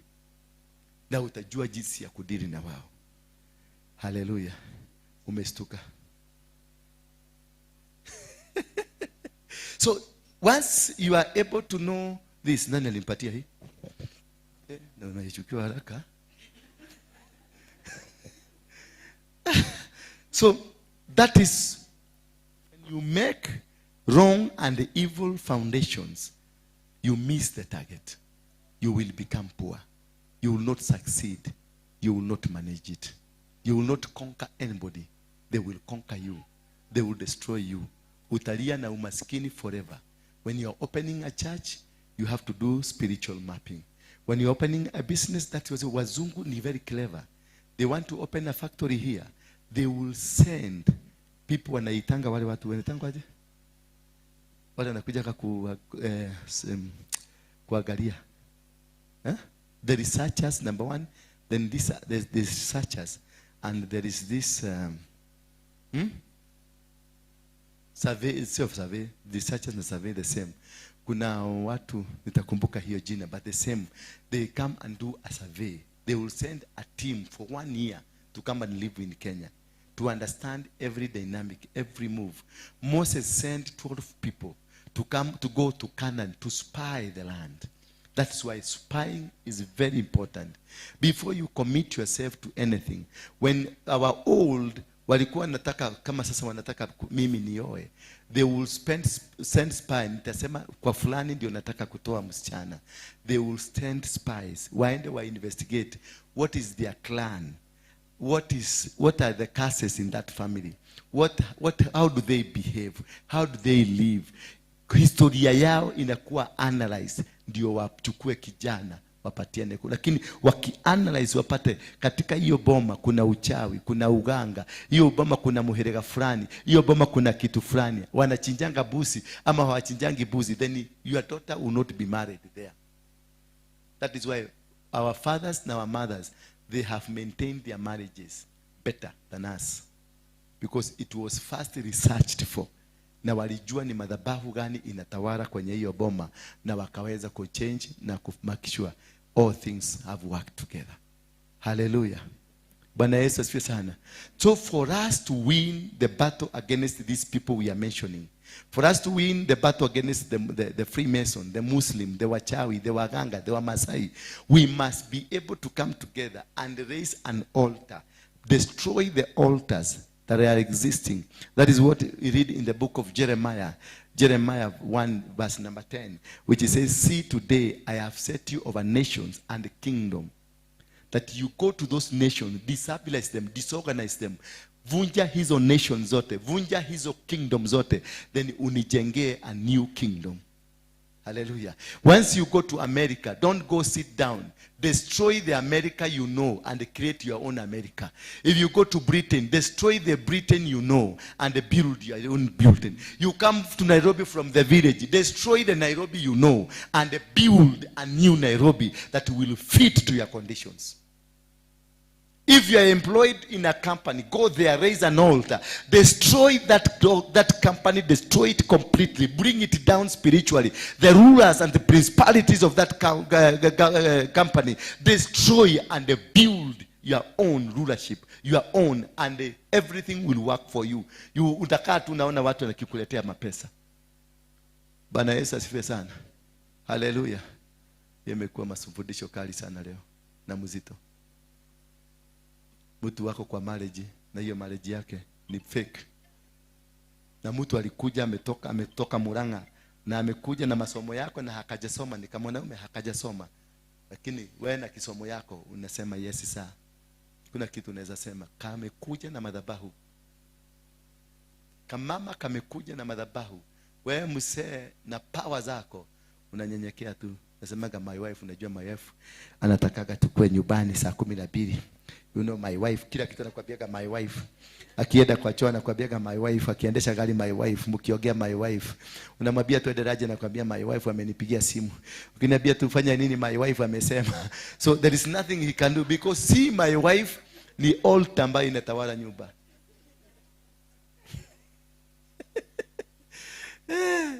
My wife ametawala. Mwanaume nakutaka kila kitu mkiongea naye my wife. Hata kukula, hata kukunywa maji my wife. Unajua nilikuwa na kunywa Coca-Cola zamani, my wife akaniambia Fanta ndio inakuwa mzuri. Sio yeye, sio my wife. Ni yeye. Kuna kitu imekamata yeye. Bwana Yesu asifiwe sana. So sisemi wa mama ni wabaya, ni kusema nasema. So when you have these altars, let's read a book of Deuteronomy 7. Then we finish there, because I want you to go. Ndio muende na sasa, kwa sababu nataka tuinue madhabahu ya kutawala na kukamata Nairobi. Madhabahu ya gosho. Madhabahu ya kufanya nini? Lazima tukamate Nairobi. Lazima tukamate Nairobi. Sema lazima tukamate Nairobi. Lazima tukamate city. That is why God brought us to this building. This is the only oldest building that it was not constructed by the Freemasons. Hii ilijengwa na Wayahudi 1929, this house. Kwa sababu walikuwa wameambiwa Kenya ndio mutarudi.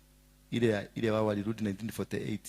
Walikuwa warudi Kitale na Eldoret huko. Kutoka hapa Nakuru kwenda huko ndio walikuwa wamegaiwa. Huko ndio watarudi. Sasa walikuwa wameanza kujenga reservoirs za kuweka chakula. Hii ni moja ya reservoir. This one, ile building, ile mpaka KPCU, zote ni zao. Zimejengwa hapa, hakuna block, hakuna mawe ile mnasemanga. Hii ni kakoto peke yake. Hii nyumba imeinuliwa na kakoto peke yake. Imejengwa na ustadi. Alafu the good thing is that tangu hii nyumba ijengwe, hii room haikuwahi kukaliwa na mtu mwingine. Sisi ndio tuliikalia. It was a virgin house for the beginning of this country. Hapa ndio bado kahawa waliibia. Hizo mafailo ziko hapa kwa hii nyumba ni za kahawa tupu penye waliiba. Tulikuja tukazipata tukaziweka custody. So the country was raped from this house. And the country is going to be healed from this house. Hallelujah. Bwana Yesu asifiwe sana. So there are things that happens in your life. Unafikiria tu ni vitu zinapita pita.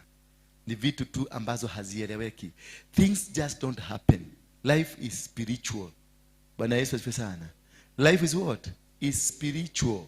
So whatever that happens in your life, just try to look at it, understand what is this happening. Ukapata kuna panya 3 kwa nyumba na hakukuwa na panya, you need to understand what is this. Panya zinasimamia nini? Unajua panya na kunguni na cockroach ni spirit of poverty. Sasa kutoka hapa ama upate uote doto, uone kama nyumba yako imevaliwa na kunguni na manyeje na hizo nili na mede. Sasa ede ukutane na kale kamsee kanasemanga dawa ya mende na suya. Anakuambia dawa ya mende kumaliza mende na suya inaua mara moja, na kama uamini kuja uonje kidogo. Bwana asifiwe sana.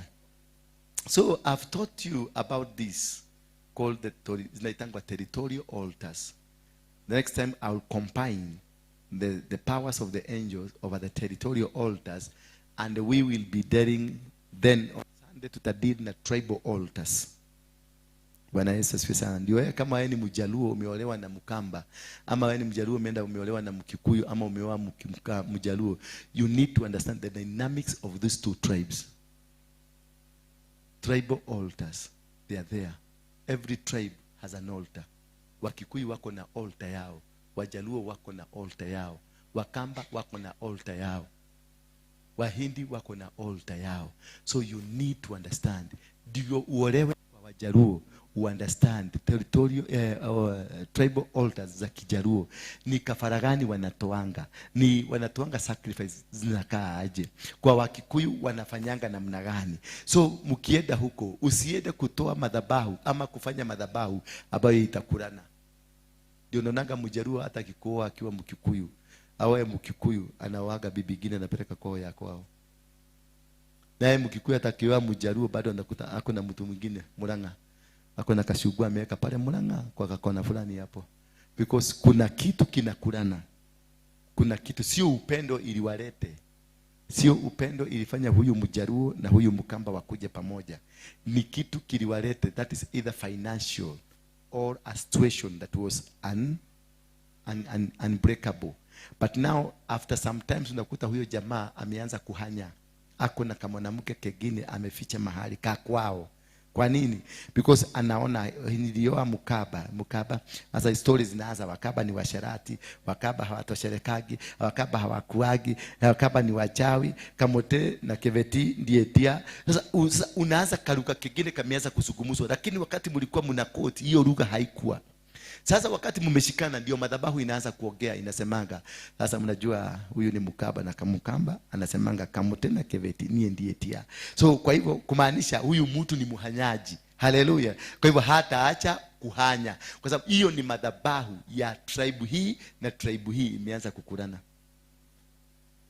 So are we able to destroy such things? How are you be able to contain? We read the book of Deuteronomy 7. from verse 1, the Bible says, when the Lord your God brings you into the land which you go to possess.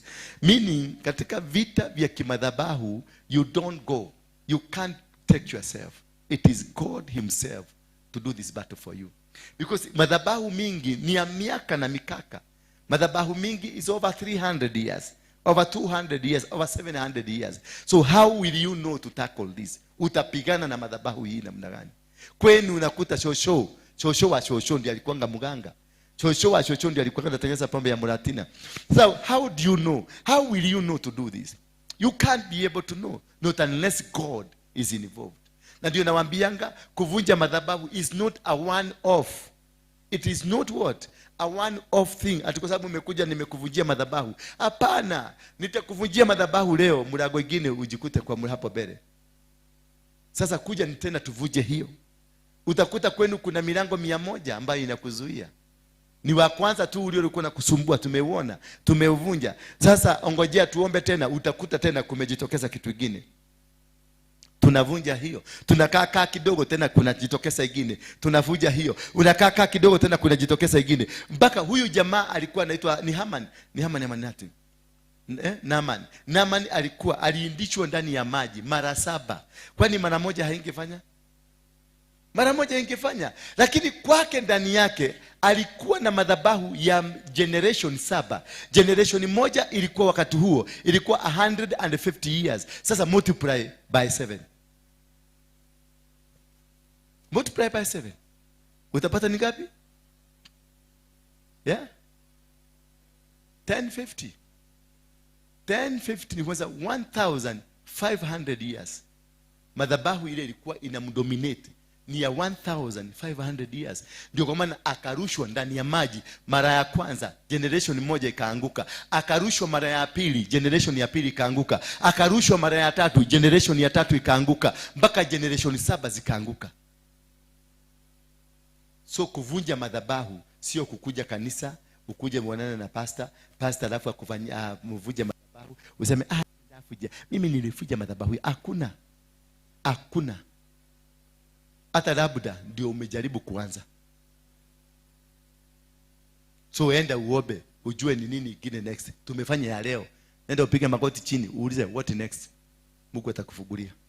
That is why tuliambiwa, if you are praying and you are not answered, stop praying, go seeking. Once you seek, Mungu atakufungulia, atakwambia shosho yako. Sasa utakuwa na kadoto, uone shosho akikubisa na shosho msee agewote angalia nalo hiyo. Bwana Yesu asifiwe sana. Anakupeleka bio na upaga, anataka kukuduga, ama unaona mpaka amekuduga, unajua huyu ndio mlango namba 1. Sasa mkilala mkifuja mnafuja hiyo madhabahu, ukikaa kidogo unaona kijiji mzima, kijiji ya kwenu ni imejaa wachawi. Unajua hii si ya sasa, hii ni generational ya kijiji, hii ni territorial. Ukiona sasa kijiji yenu imejaa madudu, imejaa mawachawi, imejaa kitu inapeleka umaskini, ujue si wewe mko na shida, ni kule umetoka ndio kuko na shida. Bwana Yesu asifiwe sana. Hauhitaji kuzaliwa kwa familia maskini ndio kuwe maskini. Unaita hata ukizaliwa territory ambayo iko na umaskini utakuwa maskini. Nijalishi wewe utaenda wapi. Sasa hiyo ukivuja Mungu anakufungulia ingine, unaona. Hiyo ukivuja unafungulia. Mimi naitaka kwa Harrison kila Wednesday. Kila Wednesday naitaka kuwekelewa mkono. That's my spiritual father. Kwa hivyo usifikiria tulikuja safari moja hapa na tukamaliza. Twakevujira madhabahu ko. Kwanza kuvuja, unavuja na unajenga. Unavuja hiyo madhabahu tumevunja na tunajenga. Wacha sikiliza kwanza ndio tuingie hapa. Wacha nikusomee hiyo.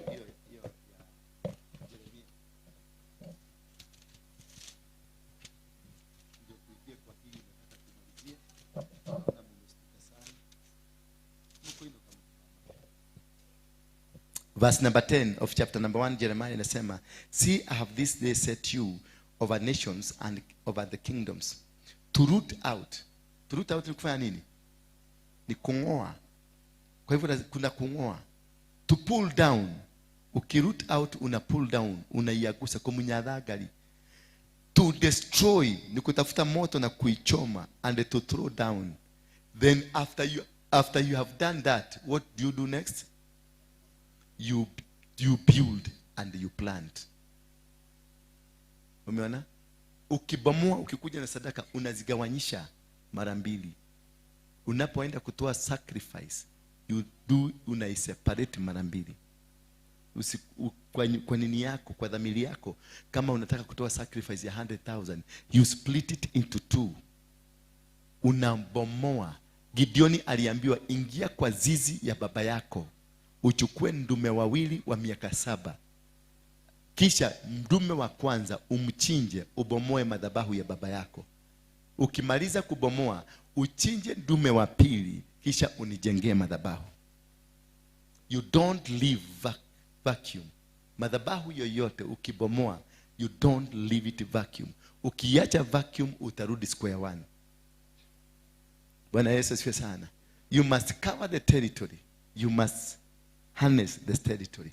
Now tuende kwa Deuteronomy 7.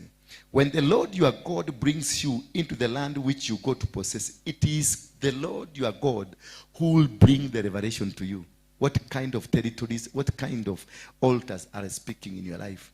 Number 2, then to the land which you go to possess, and has cast out many nations before you.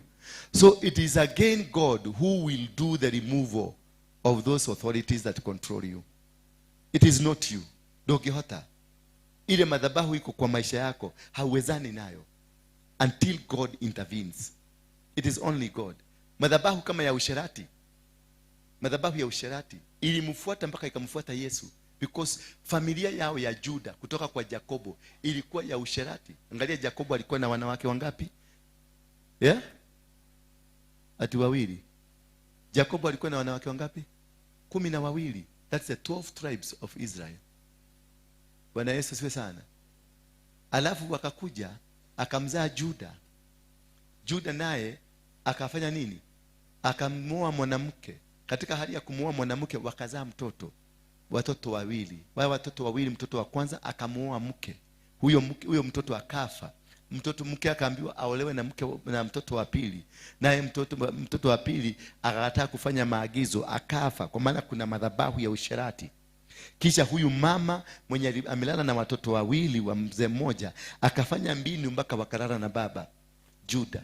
Alipofanya mbinu wakalala na, kwa sababu ni spirit ya usherati ndio inatembea ndani yao. Ukifuatilia ufuate kutoka Juda ukwende kwa Nehemia, ukuje uteremuke, utapata mpaka upate Jesse, alafu upate Daudi, alafu upate Yesu. Hizo zote genealogy ya Jesus Christ iko katika chapter number 1. It is full of prostitution. Na wakati hata Jesus aliinuka, mwanamke Msamaria alienda kajitegesha kwenye kamuto, akangojea kijamaa kikuje. Jamaa akakuja kupita, kaya mama akaanza kutembea na mwendo mzuri, ndio akubalike aitikite. Kwa sababu ile spirit ya Juda ilifuata Yesu. Mpaka wakati wote huyu mama alisema atena mpaka Yesu mafuta huko. Judas wakaleta shida. Si eti ni Judas aliona mafuta inaweza kuwa na pesa mingi. Hapana, walikuwa nashika samaki wanakata inatoa pesa. Kwa hivyo pesa si issue. Ni kuona waliona kamama kameenda sana. Maana kalikuwa kameanza kuosha Yesu na nini? Na nywele kwa. Na unajua Yesu alikuwa anavaa kajo. Sasa huyo mama alikuwa ameelekea wapi? Ni spirit. Ni hiyo madhabahu ya usherati iliwaandama, ilitaka kuagusa Yesu. Lakini Yesu akakaa nayo akaivunja. Maana ali-understand. Hao alitaka huyu mama aende, lakini Yesu alikaa na yeye na akamkomboa. Na ndio uliona huyu mama ndiye alikuwa wa kwanza kutangaza injili. Bwana Yesu asifiwe sana. Sasa kwa hivyo for you to understand ni nini inatawala kwenu, inahitaji mkuwe very strong. You have to have a knowledge of high level. Hiyo kiokoko yenu mnakuwa nayo mingi, weke chini kwanza ujitafute. Sababu wewe ni kiokoko, umeokoka, lakini 3 minutes later tutakukuta kwa rojini hapa kusema oh my God. Bwana Yesu asifiwe sana. Na ukitoka hapo the next 10 minutes ndio huyu umeshika madhabahu microphone. Haleluya. Tunaenda binguni. Tunaenda binguni. Naenda naona mtu anaenda kubarikiwa. Naenda mtu anaenda kuinuliwa. Na umetoka wapi? Kumbe ni roho ya usherati inaongea. Unainuliwa katika hali ya ulimwengu wa usherati. So you must be able to defeat these altars for your salvation to stand. Unaona mtu ni mwokofu, ni praise and worship hapa, kanaimba mpaka watu mpaka unasikia roho wa Bwana ameshuka, lakini after 20 minutes utakakuta kameshika shiko na hapa takifanya unashindwa ni nini na huyu mtu na niguo mahiuletwa ni roho ni kikiuru wamulia akakwera mimi najaribige kujizuia inakataa. Mimi tu nikienda tu nikizungumzia nasikia tu nimeingia box. Sio yeye ni madhabahu ya kwao ndio imemkamata. Bwana Yesu asifiwe sana. Ndio inaendelea kusema ya kwamba that you cannot be able to win this. Ndio nakwambia it is very difficult to win. Ayo ya usherati kwanza ni ngumu. Hata ni Paulo nani alisema ni nani? Alisema hii ni kutoroka. Hii ni utoke bio. Ni nani? Hii unaenda bio. Moliferan. Sio moliferan. Hii ni kiona kitu ndio hii inakuja. Tafuta ujaja yako yote mpaka upotee. Upotee tu uende. Kwa sababu hii si maombi. Hii si maombi. Roho ya usherati si ya maombi. Usiiombe. Wewe ukiomba utamaliza ukiomba ukisema mimi kutoka leo Baba ninakuomba unisaidie nikuwe msherati, utakuta wamekugeuza katika maombi yako. Ushaomba ukiomba unakuta unaongea unajirani. Hii kitu ni madhabahu. Inakukamata na inakukontrol. Bwana Yesu asifiwe sana. Hallelujah. So it is powerful. You cannot be able to win it by yourself. You need God to help you win it. Therefore, which you go to possess and has cast out many nations before you, the Hittites, the Girgashites, the Amorites, the Canaanites, the Perizzites, and the Hivites, and the Jebusites, 7 nations greater and mightier than you. These things are powerful. They are mightier and they are greater than you. So don't dare. Ukiona you don't have power to fight them, stop until you get the power. Don't attempt. They will kill you. Don't attempt. They are powerful. The Bible continues to say that these nations are mightier than you. And when the Lord your God delivers them over to you, you shall conquer them. That is the time you conquer them. When he is able to bring that spirit, ailete kwako. That's the time you conquer them. And you utterly destroy them. Bwana Yesu asifiwe sana. You conquer and you utterly destroy them. You don't stop there. You utterly destroy. Ukisoma version zingine, you completely destroy. Don't even give them space. Mungu akikushikia. Kwa hivyo lazima Mungu akukamatie akuletee. Lazima Mungu akwambie usherati ni wewe uko nao, ni wewe, si mtu mwingine, si watoto wako. Kuja kuniambia baba ati baba askofu na kuomba watoto wangu ni washerati, watoto wangu wamekaa, watoto wangu wamefanya, watoto wangu hapana. The Bible says I will bless the fruit of your womb. If the fruit of your womb is not blessed, it is you, not the fruit. The fruit comes from a tree. So ni wewe tutachunguza. Kama ni usherati ni wewe. Bwana Yesu asifiwe sana. Mimi nimejikuta na wanawake wengi in my life, through my life. Why? My father alikuwa na wanawake wawili na watoto wengi karibu 30. That's my father. Na bado tukipita kwa barabara tunaambia kwa ule ndio wako. So unajua sasa hiyo ni style ya baba yako. Ukienda kwa my grandfather alikuwa na 16 wives. So hii kitu iko ndani yangu. So ukiona nimefanya hivi hata kama mimi ni pastor ujue ni kitu iko ndani, toroka kwa sababu nitakukamata. Bwana Yesu asifiwe sana. Toroka. Kwa sababu mimi niko na bomu iko ndani yangu na ina attraction inakukamata tu. So this is something I'm telling you. It is a powerful thing. It's not you are not able to run away from it. You are not able to conquer it. You need God. Ndio nikuta niko kwa madhabahu. Every sacrifice. Nafanyanga sacrifice. Nikajitolea, natolea watoto wangu. Kwa sababu hata watoto wangu nimewachukulia, nimeona. Wako na tabia kama zangu tu. Na ni vitoto vidogo lakini unaona vinafanya hivi. Ukienda kale kajoroge kagu kamekuja hapa kutokea tusichana tuwili hapo, unaona kanafanya hivi. Ni nini? Si yeye. Ni tule tu madhabahu tu baba yake ndio tunashika mtoto. Usipige huyo mtoto. Ujue ni wewe source. Alafu uende uangalie mama yako, uangalie baba yako, uone wao ndio source. Alafu uende kwa baguka uone ni source. Sasa uende nyuma kabisa uanze sana ilianzia wapi? Sasa hapo ndio utaambia Mungu, niletee hawa watu. Nivuje hii madhabahu. Bwana Yesu asifiwe sana. Don't rush na mambo ya madhabahu. Atetea igwira ukasema okay. Yako igwira maigwa okay haria. Igwa no ni urahutagia. Maundu mothe urariria no ni urahutagia. Ni wewe urahutagia. Tondu niguo. No ndinakwira uthio kabuje. Itakubaliza. Panga, jipange, omba Mungu akupatie ufunuo ujue ni ya wapi na imeenda mpaka wapi. Ikasema hivi, and when the Lord your God delivers them over to you, you shall conquer them and utterly destroy them. You shall make no covenant with them, nor show mercy to them. Why? You shall not make any covenant to them, because they will come back in a different style. Ukivunja madhabahu ya usharati, it will come back in a different style. Itakuja. Utaachana na wanawake wote, lakini simu yako ukienda kufungua ile kitu ina pop up ni nini? Ni pono. Unasema hii si kufanya, hii ni kuangalia. Ukiangalia hivi unaona tu unafanya nini? Akili yote imeenda. Sasa hiyo inakukamata. Inakupeleka dunia nyingine. You are the same. Fadhali ukiendelea na ile nyingine. You shall not make any treaty. Yani ni kuondokea na kuondokea kabisa. Kuondoka na kuondokea. Na ukisikia kafununu, kanaweza kufununika mahali fulani, unaondokea hapa. Don't make any treaty with them, because they might make you go back. Nor shall you make marriages with them. You shall not give your daughters to them or your sons, nor take their daughters. For they will turn your sons away from me to serve other gods. So the anger of the Lord will be aroused against you. Kwa hivyo, whatever they do, they will plan and they manipulate you so that they can cause God to be annoyed with you. The agenda ya altars, it is to cause you God to run away from you. Aanze kupigana na wewe. Bwana Yesu asifiwe sana. Aanze laana za Mungu zianze kutembea kwako. That is why amekukumbusha, wachana na pombe, wachana na kila kitu, lakini vuta kasigara si mbaya.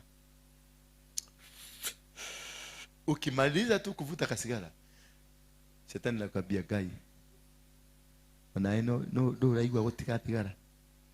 Yani inakuletea the spirit of guiltness. Unaanza kuregret, unaanza kujihukumu.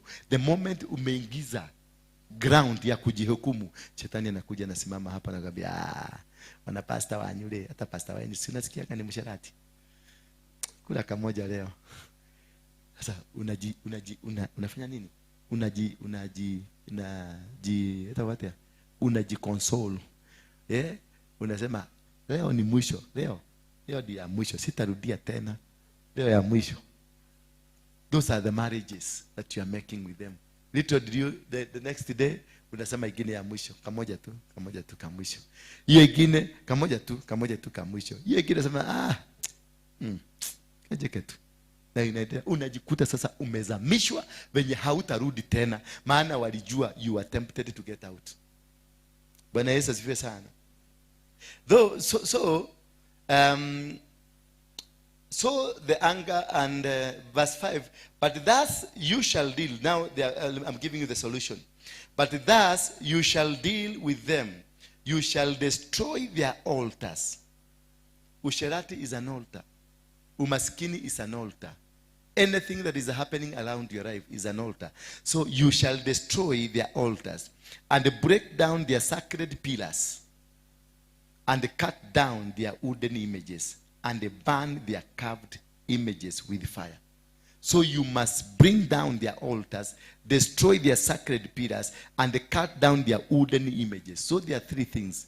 You must destroy the altars and the pillars and the images. Ndio naonanga kila nyumba iko na image. Image either picha ya Ruto tuna hang pale. That is an image. So we are under him. So you must destroy the images that tumeletewa, ama whatever that they use, because ukienda kwa wachawi kuna vitu, kuna githito. That is hiyo ndio wooden images ambazo wamepatiwa, alafu their images, mapicha zao. Ndio unaonanga mahali kwingi unakuta kwenye town nyingi zina mifano za watu kings ambao wana rule those territories. Unakuta kuna sanamu kama hiyo ya mzee ako hapa. Sasa wakati tutashinda na tutakuwa sasa tuko sawa, hiyo ni kitu ya kwanza kubomoa, na ile ya Moi ni gide ya kubomoa. Tuende Bodo tubomoe, tuende kila mahali tubomoe hizo zote, ndio Kenya ikuwe huru. Hallelujah.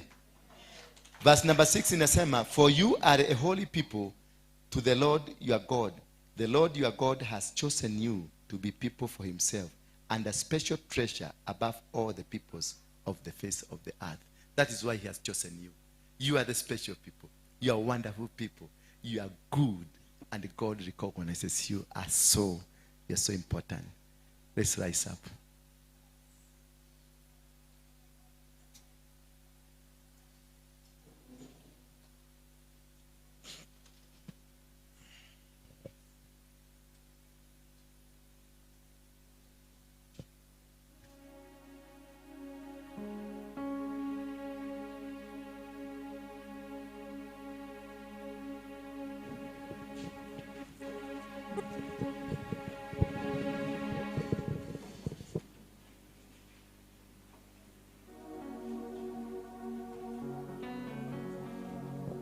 Yes, I thought I was waiting for you. Ama umechanganyikiwa? Elohim, eternal one. Elohim, you never change. Elohim, eternal one. Elohim, you never change. Elohim, Elohim, never one. Elohim, you never change. Elohim, Elohim, eternal one. Elohim, you never change. Elohim, Elohim, eternal, eternal one. Elohim, Elohim, you never change. Elohim, Elohim, eternal, eternal one. Elohim, Elohim, you never change. You never change. Elohim, say Elohim, eternal one, eternal one. Elohim, Elohim, you never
again, Elohim, Elohim, eternal one. Hey, Elohim, you never change. One more time, say Elohim, Elohim, yeah,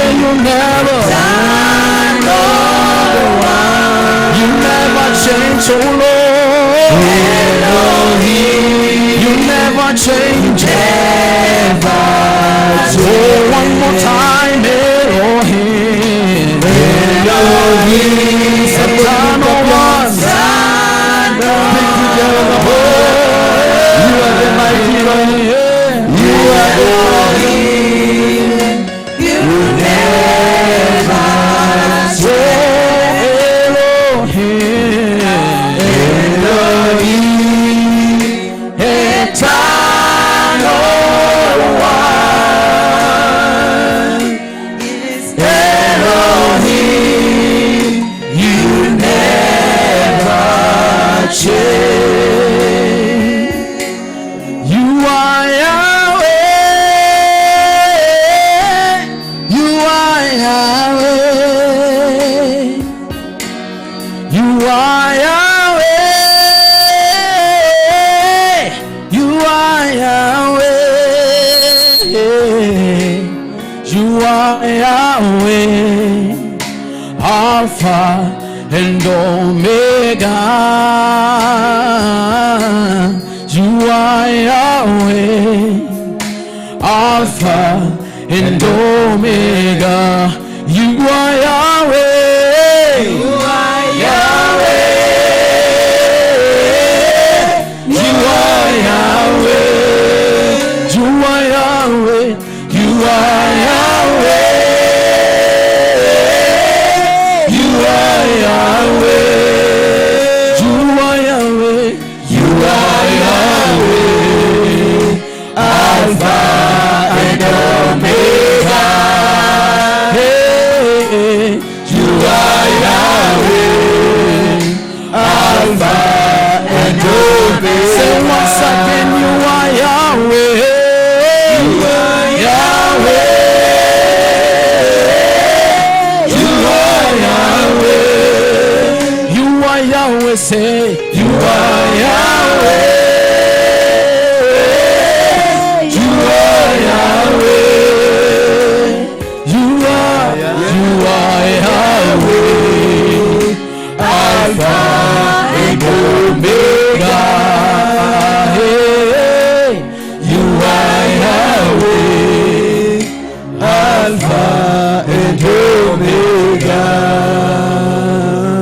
Fungua kinywa chako tu ukamwambie Mungu, leo nimeweza kuelewa kuna madhabahu ya kimaeneo, na hiyo ndio imenizuia kufaulu katika maisha yangu. Umwambie tu, katika maeneo ambayo niko ninahitaji msaada wako. Ninahitaji ukaniondolee maadui hawa. Ninahitaji ukaniondolee nguvu za giza. Ninahitaji ukaniondolee misingi ambayo si dhabiti, ambayo imedhibiti maisha yangu, misingi ya kishetani inayotawala njia zangu, misingi miovu, misingi hiyo ukaibomoe. Sio lazima usimame mahali pamoja, unaweza kuzunguka kwenye room, mahali popote, unaweza kupiga magoti, unaweza kulala chini, ukazungumzie misingi. Ushike ardhi hii, ushike ardhi, uinenee, maana hii ardhi ndio eneo ambalo uko nalo. Ukaweza kukamata ardhi, kamata anga za wachawi zote, kamata anga za mababu, kamata anga za misingi iliyoinuliwa miaka ya zamani, miaka na mikaka. Bomoa katika kijiji chenu, bomoa kule kwenye mji kule umetoka, miji na maeneo ambayo ulitoka, kule nyumbani, kule ushago, bomoa, jitenganishe, vunja nira, vunja mipango ya shetani, vunja mikataba iliyofanyika, vunja maagano yaliyofanyika, vunja maroho ya usherati, vunja maroho ya umaskini, vunja maroho yote ambayo waliinua kwako. Destroy all those covenants. Destroy altars. Written agreement. The covenants ambazo ziliinuliwa zivunje katika jina la Yesu Kristo. Destroy them in the mighty name of Jesus Christ. Destroy every covenant. Destroy every power, every authority. Destroy now. Pull down. Uproot them. Uproot the foundations ambazo ziliinuliwa kwako. Uproot now. Uproot foundations za misingi za marriages. Uproot them. Oh, udongo. Uproot them. Break them down. Break their asheras. Break their altars. Break everything.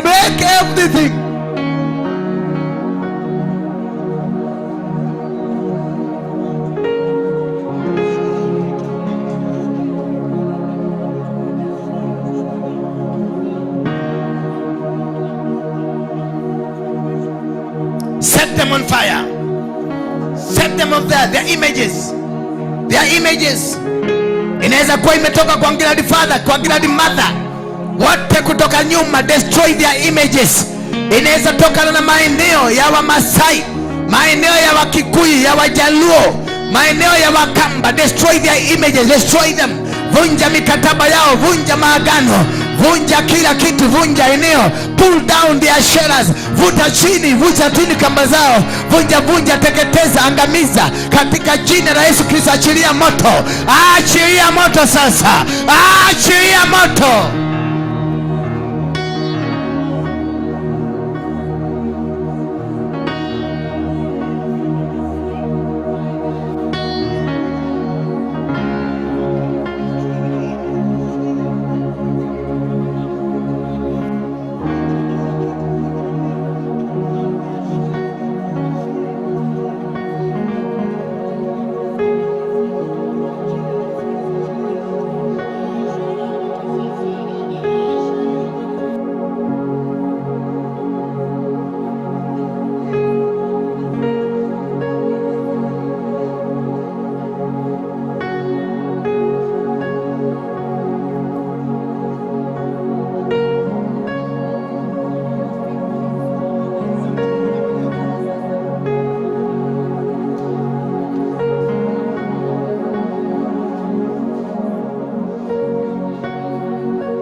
Break down family altars, marriages altars, generational curses, soil altars, territorial. Vunja katika jina la Yesu Kristo. Ora babare na shetererebo sayara maketa yando. Leka babara masata tadarabare ketererebo zay. Oteria rama mashetere na intori na mamaraza. Osherere.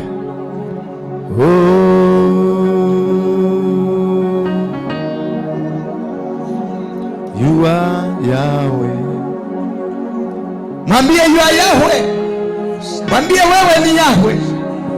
Mwambie wewe ndio mwenye nguvu. Mwambie wewe ni kabidhi hawa maadui wote. Wakamate maadui ambao wamenisumbua. Wakamate maadui ya kimaeneo. Wakamate maadui wa kimsingi. Walete mikononi mwangu Baba. Mwambie walete mikononi. Walete kwenye mikononi mwako. Wale wamekamata ardhi yako, wamekamata uzazi wako, wamekamata watoto wako, wamekamata biashara yako, wamekamata huduma yako. Waambie waachilie. Command them. Command fire. Command fire. Command fire. Command fire. Command fire. Destroy their images. Destroy their altars. Destroy their pillars. Destroy their Asheras. Destroy them.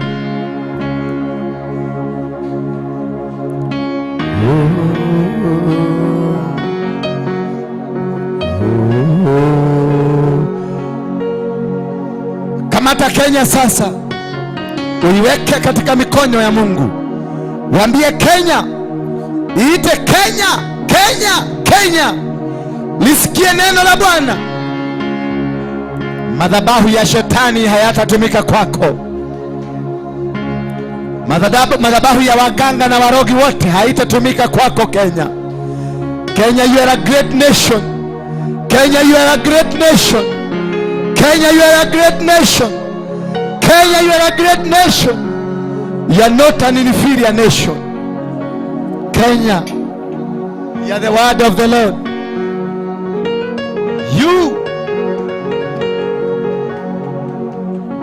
You are a great nation. Every demonic foundation against you, Kenya, will not succeed. They will not succeed. Hawatafaulu. Misingi ya kitamaduni ya damu, misingi ya wachawi, misingi ya Kiislamu na majini, misingi ya Freemason, misingi ya wachawi na waganga haitafaulu kwako Kenya. Utashinda. Watoto wote wa Kenya, mahali wako watoto wako, mahali wako, wawe Amerika, wawe Uingereza, wawe Jerumani, wawe South Africa, katika mviringo wote wa dunia, wote hawatashindwa. Hawatashindwa na madhabahu ya shetani. Watashinda, watafaulu. Hawatafanywa mateka, hawatateswa tena, hawatafanywa mateka, hawatafanywa watumwa, bali watashinda. Mahali popote walipo, mahali popote walipo, mtoto wa Kenya, mtoto wa Kenya, na faulu, na faulu, na faulu, na faulu. Misingi ya kimaeneo ya Amerika, misingi ya kimaeneo ya Canada, misingi ya kimaeneo ya Uingereza, misingi ya kimaeneo ya Asia, ya South Africa, ya Afrika yote, misingi yoyote iliyoinuliwa kinyume na watoto wa Kenya, yote na ikapomoke, yote na ikabirike, yote na ikaanguke katika jina la Yesu.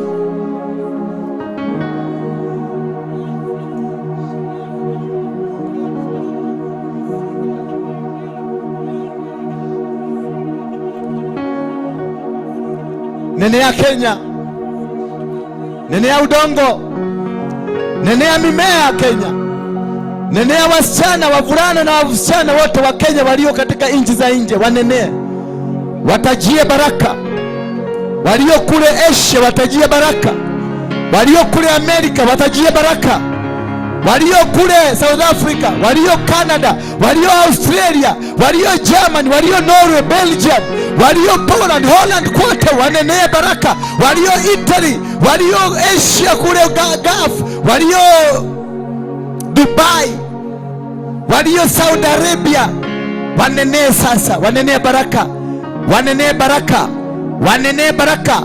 Bendera ya Kenya inainuka, bendera ya Kenya inainuka, bendera ya Kenya inainuka. Misingi yote ya shetani inaporomoka.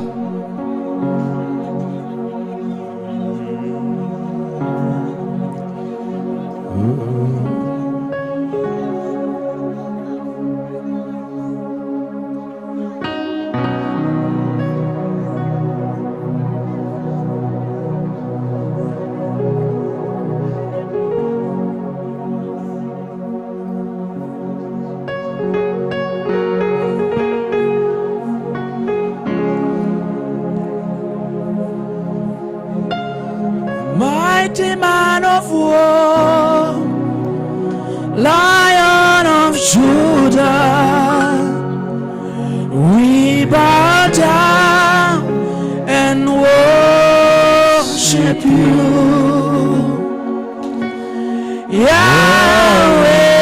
Yahweh,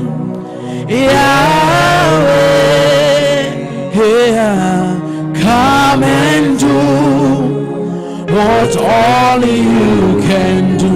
mighty man of war, mighty man of war, Lion of Judah, Lion of Judah, we bow down, and worship you. Say Yahweh, Yahweh, Yahweh, Yahweh. Come and do what only you can do. Mighty man of war, mighty man of war, Lion of Judah, Lion of Judah, we bow down, and worship you. Say Yahweh, Yahweh, Yahweh. Come and do what only you can. Hey, mighty man of war, mighty man of war, Lion of Judah, Lion of Judah, we bow down, and worship you. We say Yahweh, Yahweh,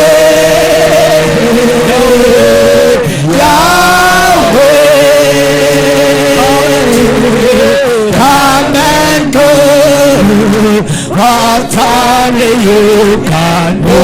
mighty man of war, Mighty man of war, Lion of Judah, Lion of Judah, we bow down, we bow down and worship you.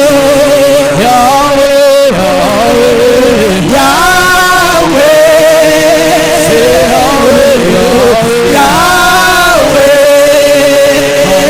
Yahweh, come and do what only you can do. mighty man of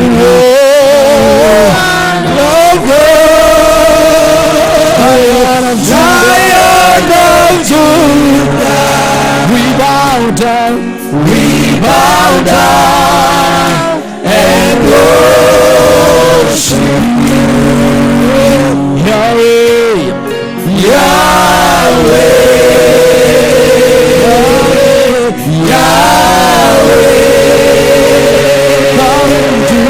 come and do what only you can do. mighty man of war, Mighty man of war, wewe ni mpiganaji wa vita Baba, Lion of Judah, tunaelekea mguuni pako Yesu, we bow down na kuabudu jina lako, and worship you. tunasema Yahweh, Yahweh, Yahweh, Yahweh, come and do what only you can do. We glorify you, God. yes Lord, We lift up our hands before thee. We cry unto you because there is nothing we can be able to do alone. Without you, there's no much we can do. yes It is you will win the battle for us. We surrender before you, Adonai. yes Lord, You are our Father. You are the force that leads us, that controls us. We are just small. We are just small. yes Lord, We cannot be able to move without you.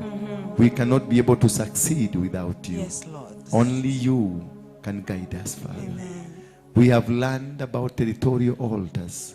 We don't know when it was done. We don't know by who it was done. We don't know the sacrifice that was offered yes, for these territorials. We need, God, that you give us a revelation to be able to know how to go about. We only, God, you have spoken to us that these nations are more powerful than us, are more smarter, are more energetic, are more stronger than us. It is only your hand that will break them. God, give us this direction. Oh Master, the King of Kings, the King of Glory, you seated in heaven, that is where your throne is. As your footsteps are on this ground, just as you're watching us over every move that we make. That is why we say, you are Yahweh, you are the King, you are the King of Glory. Yes, Lord. In Jesus' name we do pray. Amen. And amen. Thank you, Lord. Hold on. I want you to do this. This is a very, very special topic for you. I know from today, your life will never be the same again. From today, your life will never be the same again. I'm saying from today, your life will never be the same again. I say that from today, your life will never be the same again. Amen. There has been a turnaround, that whatever has been tormenting you in relation to territorial altars has released you. Amen. May it be a woman, may it be a man, may it be land, business, anything that happening around you, God has set it free to you. Amen. I'm saying, may it be land, may it be a husband, may it be a woman, may it be a land, may it be animals, whatever that has been a torment in your life, God has set it free. Amen. The challenges that you've been facing in your life, the difficulties and the mountains erected against your life, from today, God has pulled them down. Amen. I'm saying this. May it be territory, mountains, whatever that has been an obstruction to your life, God has brought it down. Amen. The enemies of your business, God has destroyed them. Amen. The enemies of families, God has brought them down. Amen. The enemies of ministries, God has destroyed them. Amen. That in Nairobi from today is a Christian capital city. Amen. Hey.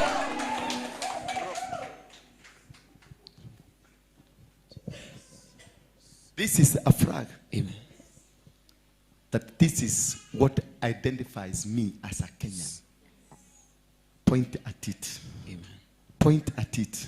Say, you flag. You flag. I identify myself with you. I identify myself with you. You represent my independency. You represent my independence. And you represent the blood that was shed. And you represent the blood that was shed. And my nation. And my nation. And the peace of the nation. And the peace of the nation. And my color. And my color. Therefore I command you. Therefore I command you. That you shall never allow. That you shall never allow. Devil worshipping in this country. Devil worshipping in this country. LGBTQ in this country. LGBTQ in this country. That forever. That's forever. Kenya will remain a Christian nation. Kenya will remain a Christian where Jesus nation. Christ will be lifted up. Where Jesus Christ will be lifted and up. And from today, alcoholism will never destroy this nation. Destroy this nation. That you shall give our children, our parents, our leaders, wisdom to guide this country, to be successful in this country. Somebody say amen. Amen. If you don't know, from today, country called Kenya, a territory called Kenya, will respect your desires. Amen. Amen. Whatever you want from this country, whatever you want from this country, may it be finances, may it be crops, may it be ministry, may it be business, may it be a position, God has given it to you. Amen. You are not going to struggle anymore. Amen. Can somebody shout amen? You are not going to struggle anymore. You are not going to struggle anymore. Amen. Our children are not going to struggle anymore. Our parents are not going to struggle anymore. Our churches are not going to struggle anymore. Our country will remain a Christian.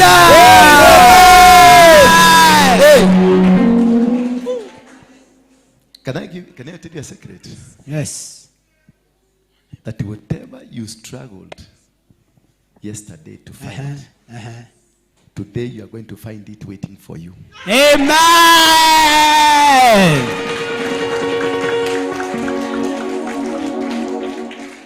I declare and decree that all our children will be counted successful. Amen. I declare and decree our children will not be recruited in the worshiping. Amen. They will not be recruited in LGBTQ. Amen. I declare, I wish your hands were up. I declare and decree, whatever swallowed the promise from heaven that was meant to be yours, be permitted right now. Yes. Amen. It will be permitted right now. Yes. Those who swallowed, they will vomit. Let them vomit. Command them to vomit. Command them to vomit. Vomit. Vomit. Vomit. Kenya come back. Kenya come back. Kenya come back. Kenya come back. Kenya come back.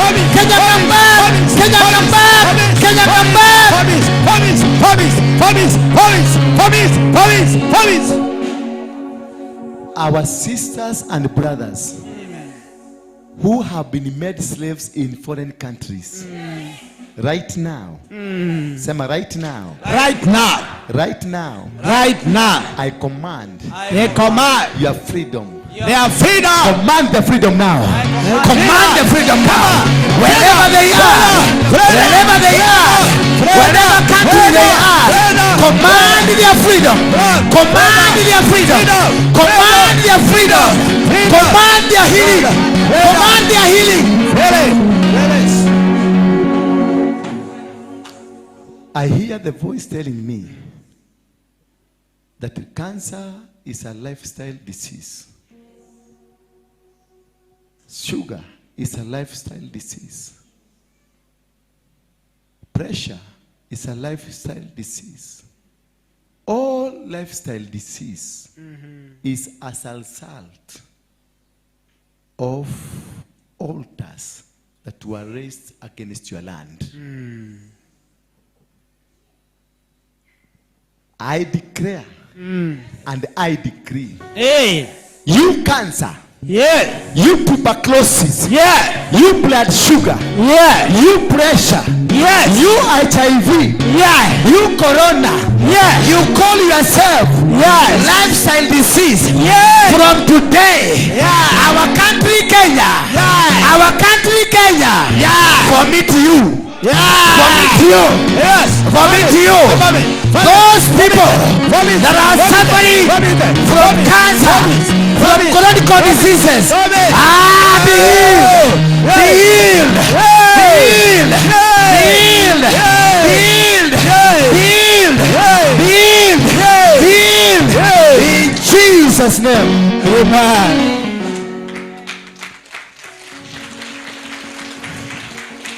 Bless yourself. Open your mouth and start blessing yourself. Call your name. Call your name. Bless your name. Bless your name. Bless your name. Call yourself. Call yourself and bless yourself. Bless yourself. Bless yourself. Bless yourself. You're watching us, wherever you're watching us. Distance is not a barrier. Start now blessing yourself. Whether you're in America, bless yourself. Whether you're in Asia, bless yourself. Whether you're in Africa, bless yourself. Whether you're in Europe, bless yourself. Whatever the 5 continents of the world, bless yourself. You are a hero. You are healed. It doesn't matter what kind of a disease you have. Right now, we declare and decree, you are healed in the mighty name of Jesus Christ.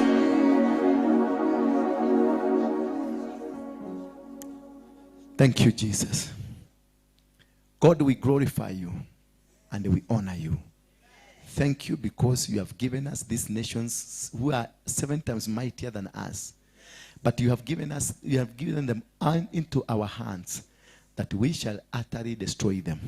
And we have done so, Lord. Thank you because you are faithful.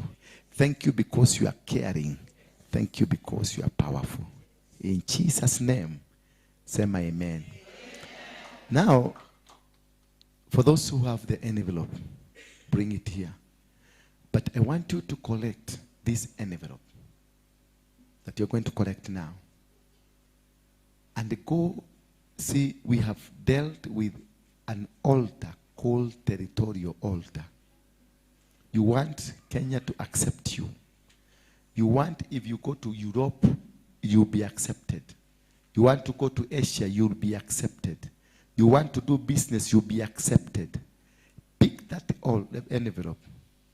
Go put a sacrifice, bring it on Sunday, an hour like this. And then we are going to do a 7-day prayer of destroying all those altars that have been against your life, that have been against your ministry, that have been against your marriage, that have been against your territory. And the count from then, you will see what God will do to your life. Whatever they had said about you, you will never hear it again. Bwana Yesu asifiwe sana. Whatever they said, and also when they come with kasoil kadogo tu. In that envelope, you put your sacrifice and you put the soil, either of your family kule nyumbani or where you are. And we shall speak to that soil on Sunday. And you go, rest and wait and see what God will do. Bwana Yesu asifiwe sana. This is now a captured territory.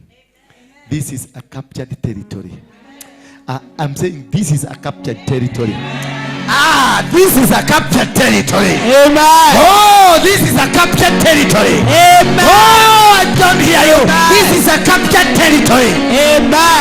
Amen. They will never mislead you anymore. Amen. Your children who are in abroad, they are going to conquer there. Amen. And they will harvest, and their harvest they will bring it here. Amen. In the mighty name of Jesus Christ. Amen. Any form of business, God has promoted it. Amen. God has promoted your business. Amen. God has promoted your business. Amen. See? Amen. God has changed your position. You have lived in one position for so long. On Sunday, you will bring testimonies. Tell your neighbor, on Sunday I'll come with a testimony. God has taken over your battle. God has taken over your battles. Amen. Those people who stole that which belongs to you, they will vomit it. Amen. Those people that stole which belongs to you, they will vomit it. Amen. I didn't hear you. Amen. Those people that stole that which belongs to you, they will vomit it. Amen. May God of heaven bless you. Amen. May God of heaven bless you. Amen.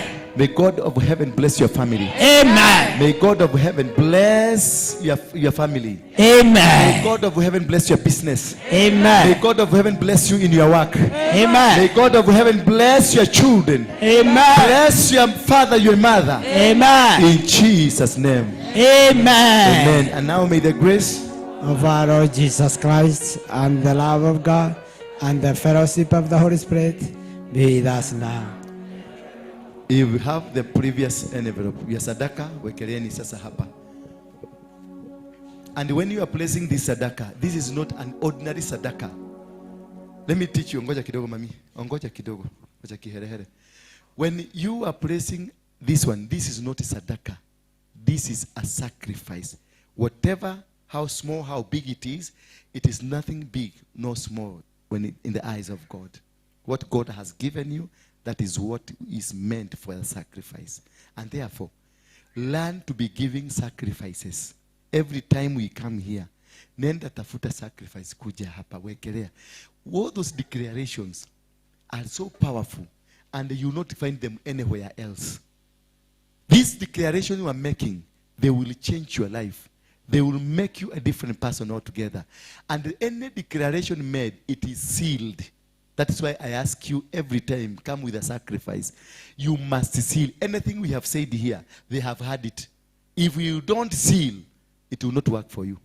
And it will come to attack you. So every time you are in this class, make sure you have a sacrifice. Because we shall be making declarations. And this declaration will determine how far you go.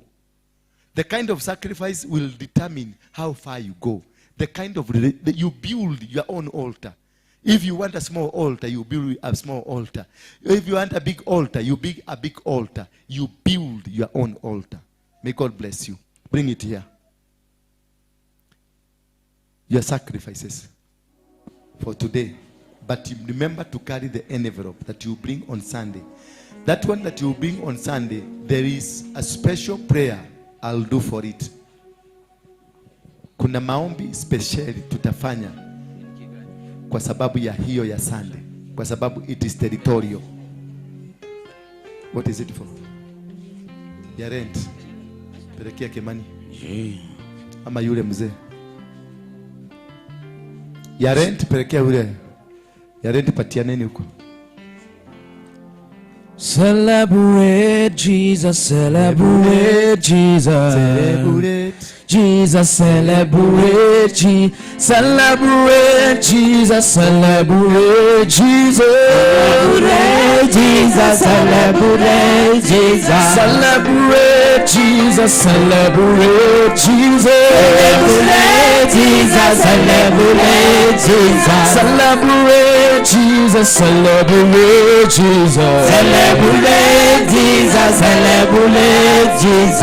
Ametenda makuu makuu, ametenda makuu makuu, ametenda makuu makuu, ametenda makuu makuu, ametenda makuu makuu, ametenda makuu makuu, ametenda makuu makuu, ametenda makuu. Celebrate Jesus, celebrate Jesus, celebrate Jesus, celebrate Jesus. Shangilia Yesu, shangilia Yesu, shangilia Yesu, shangilia Yesu, shangilia Yesu, shangilia Yesu, shangilia Yesu, shangilia Yesu. Ametenda makuu makuu, ametenda makuu makuu, ametenda makuu makuu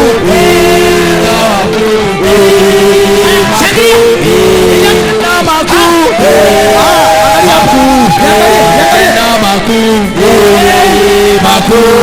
ametenda makuu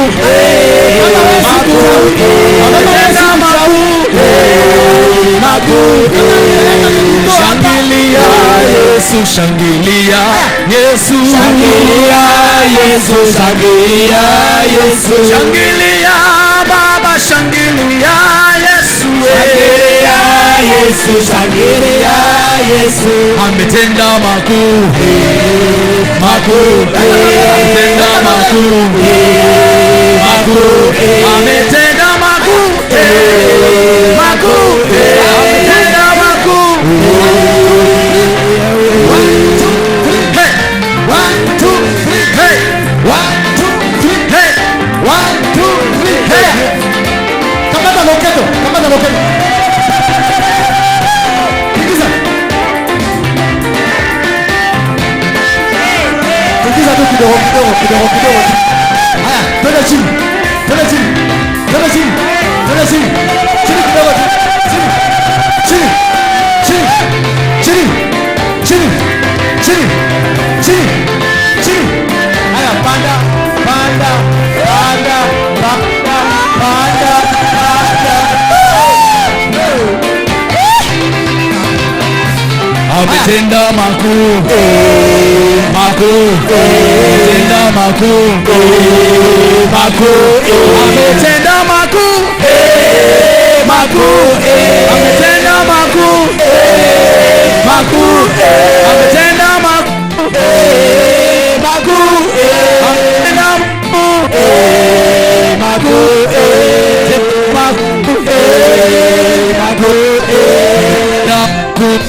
Hey.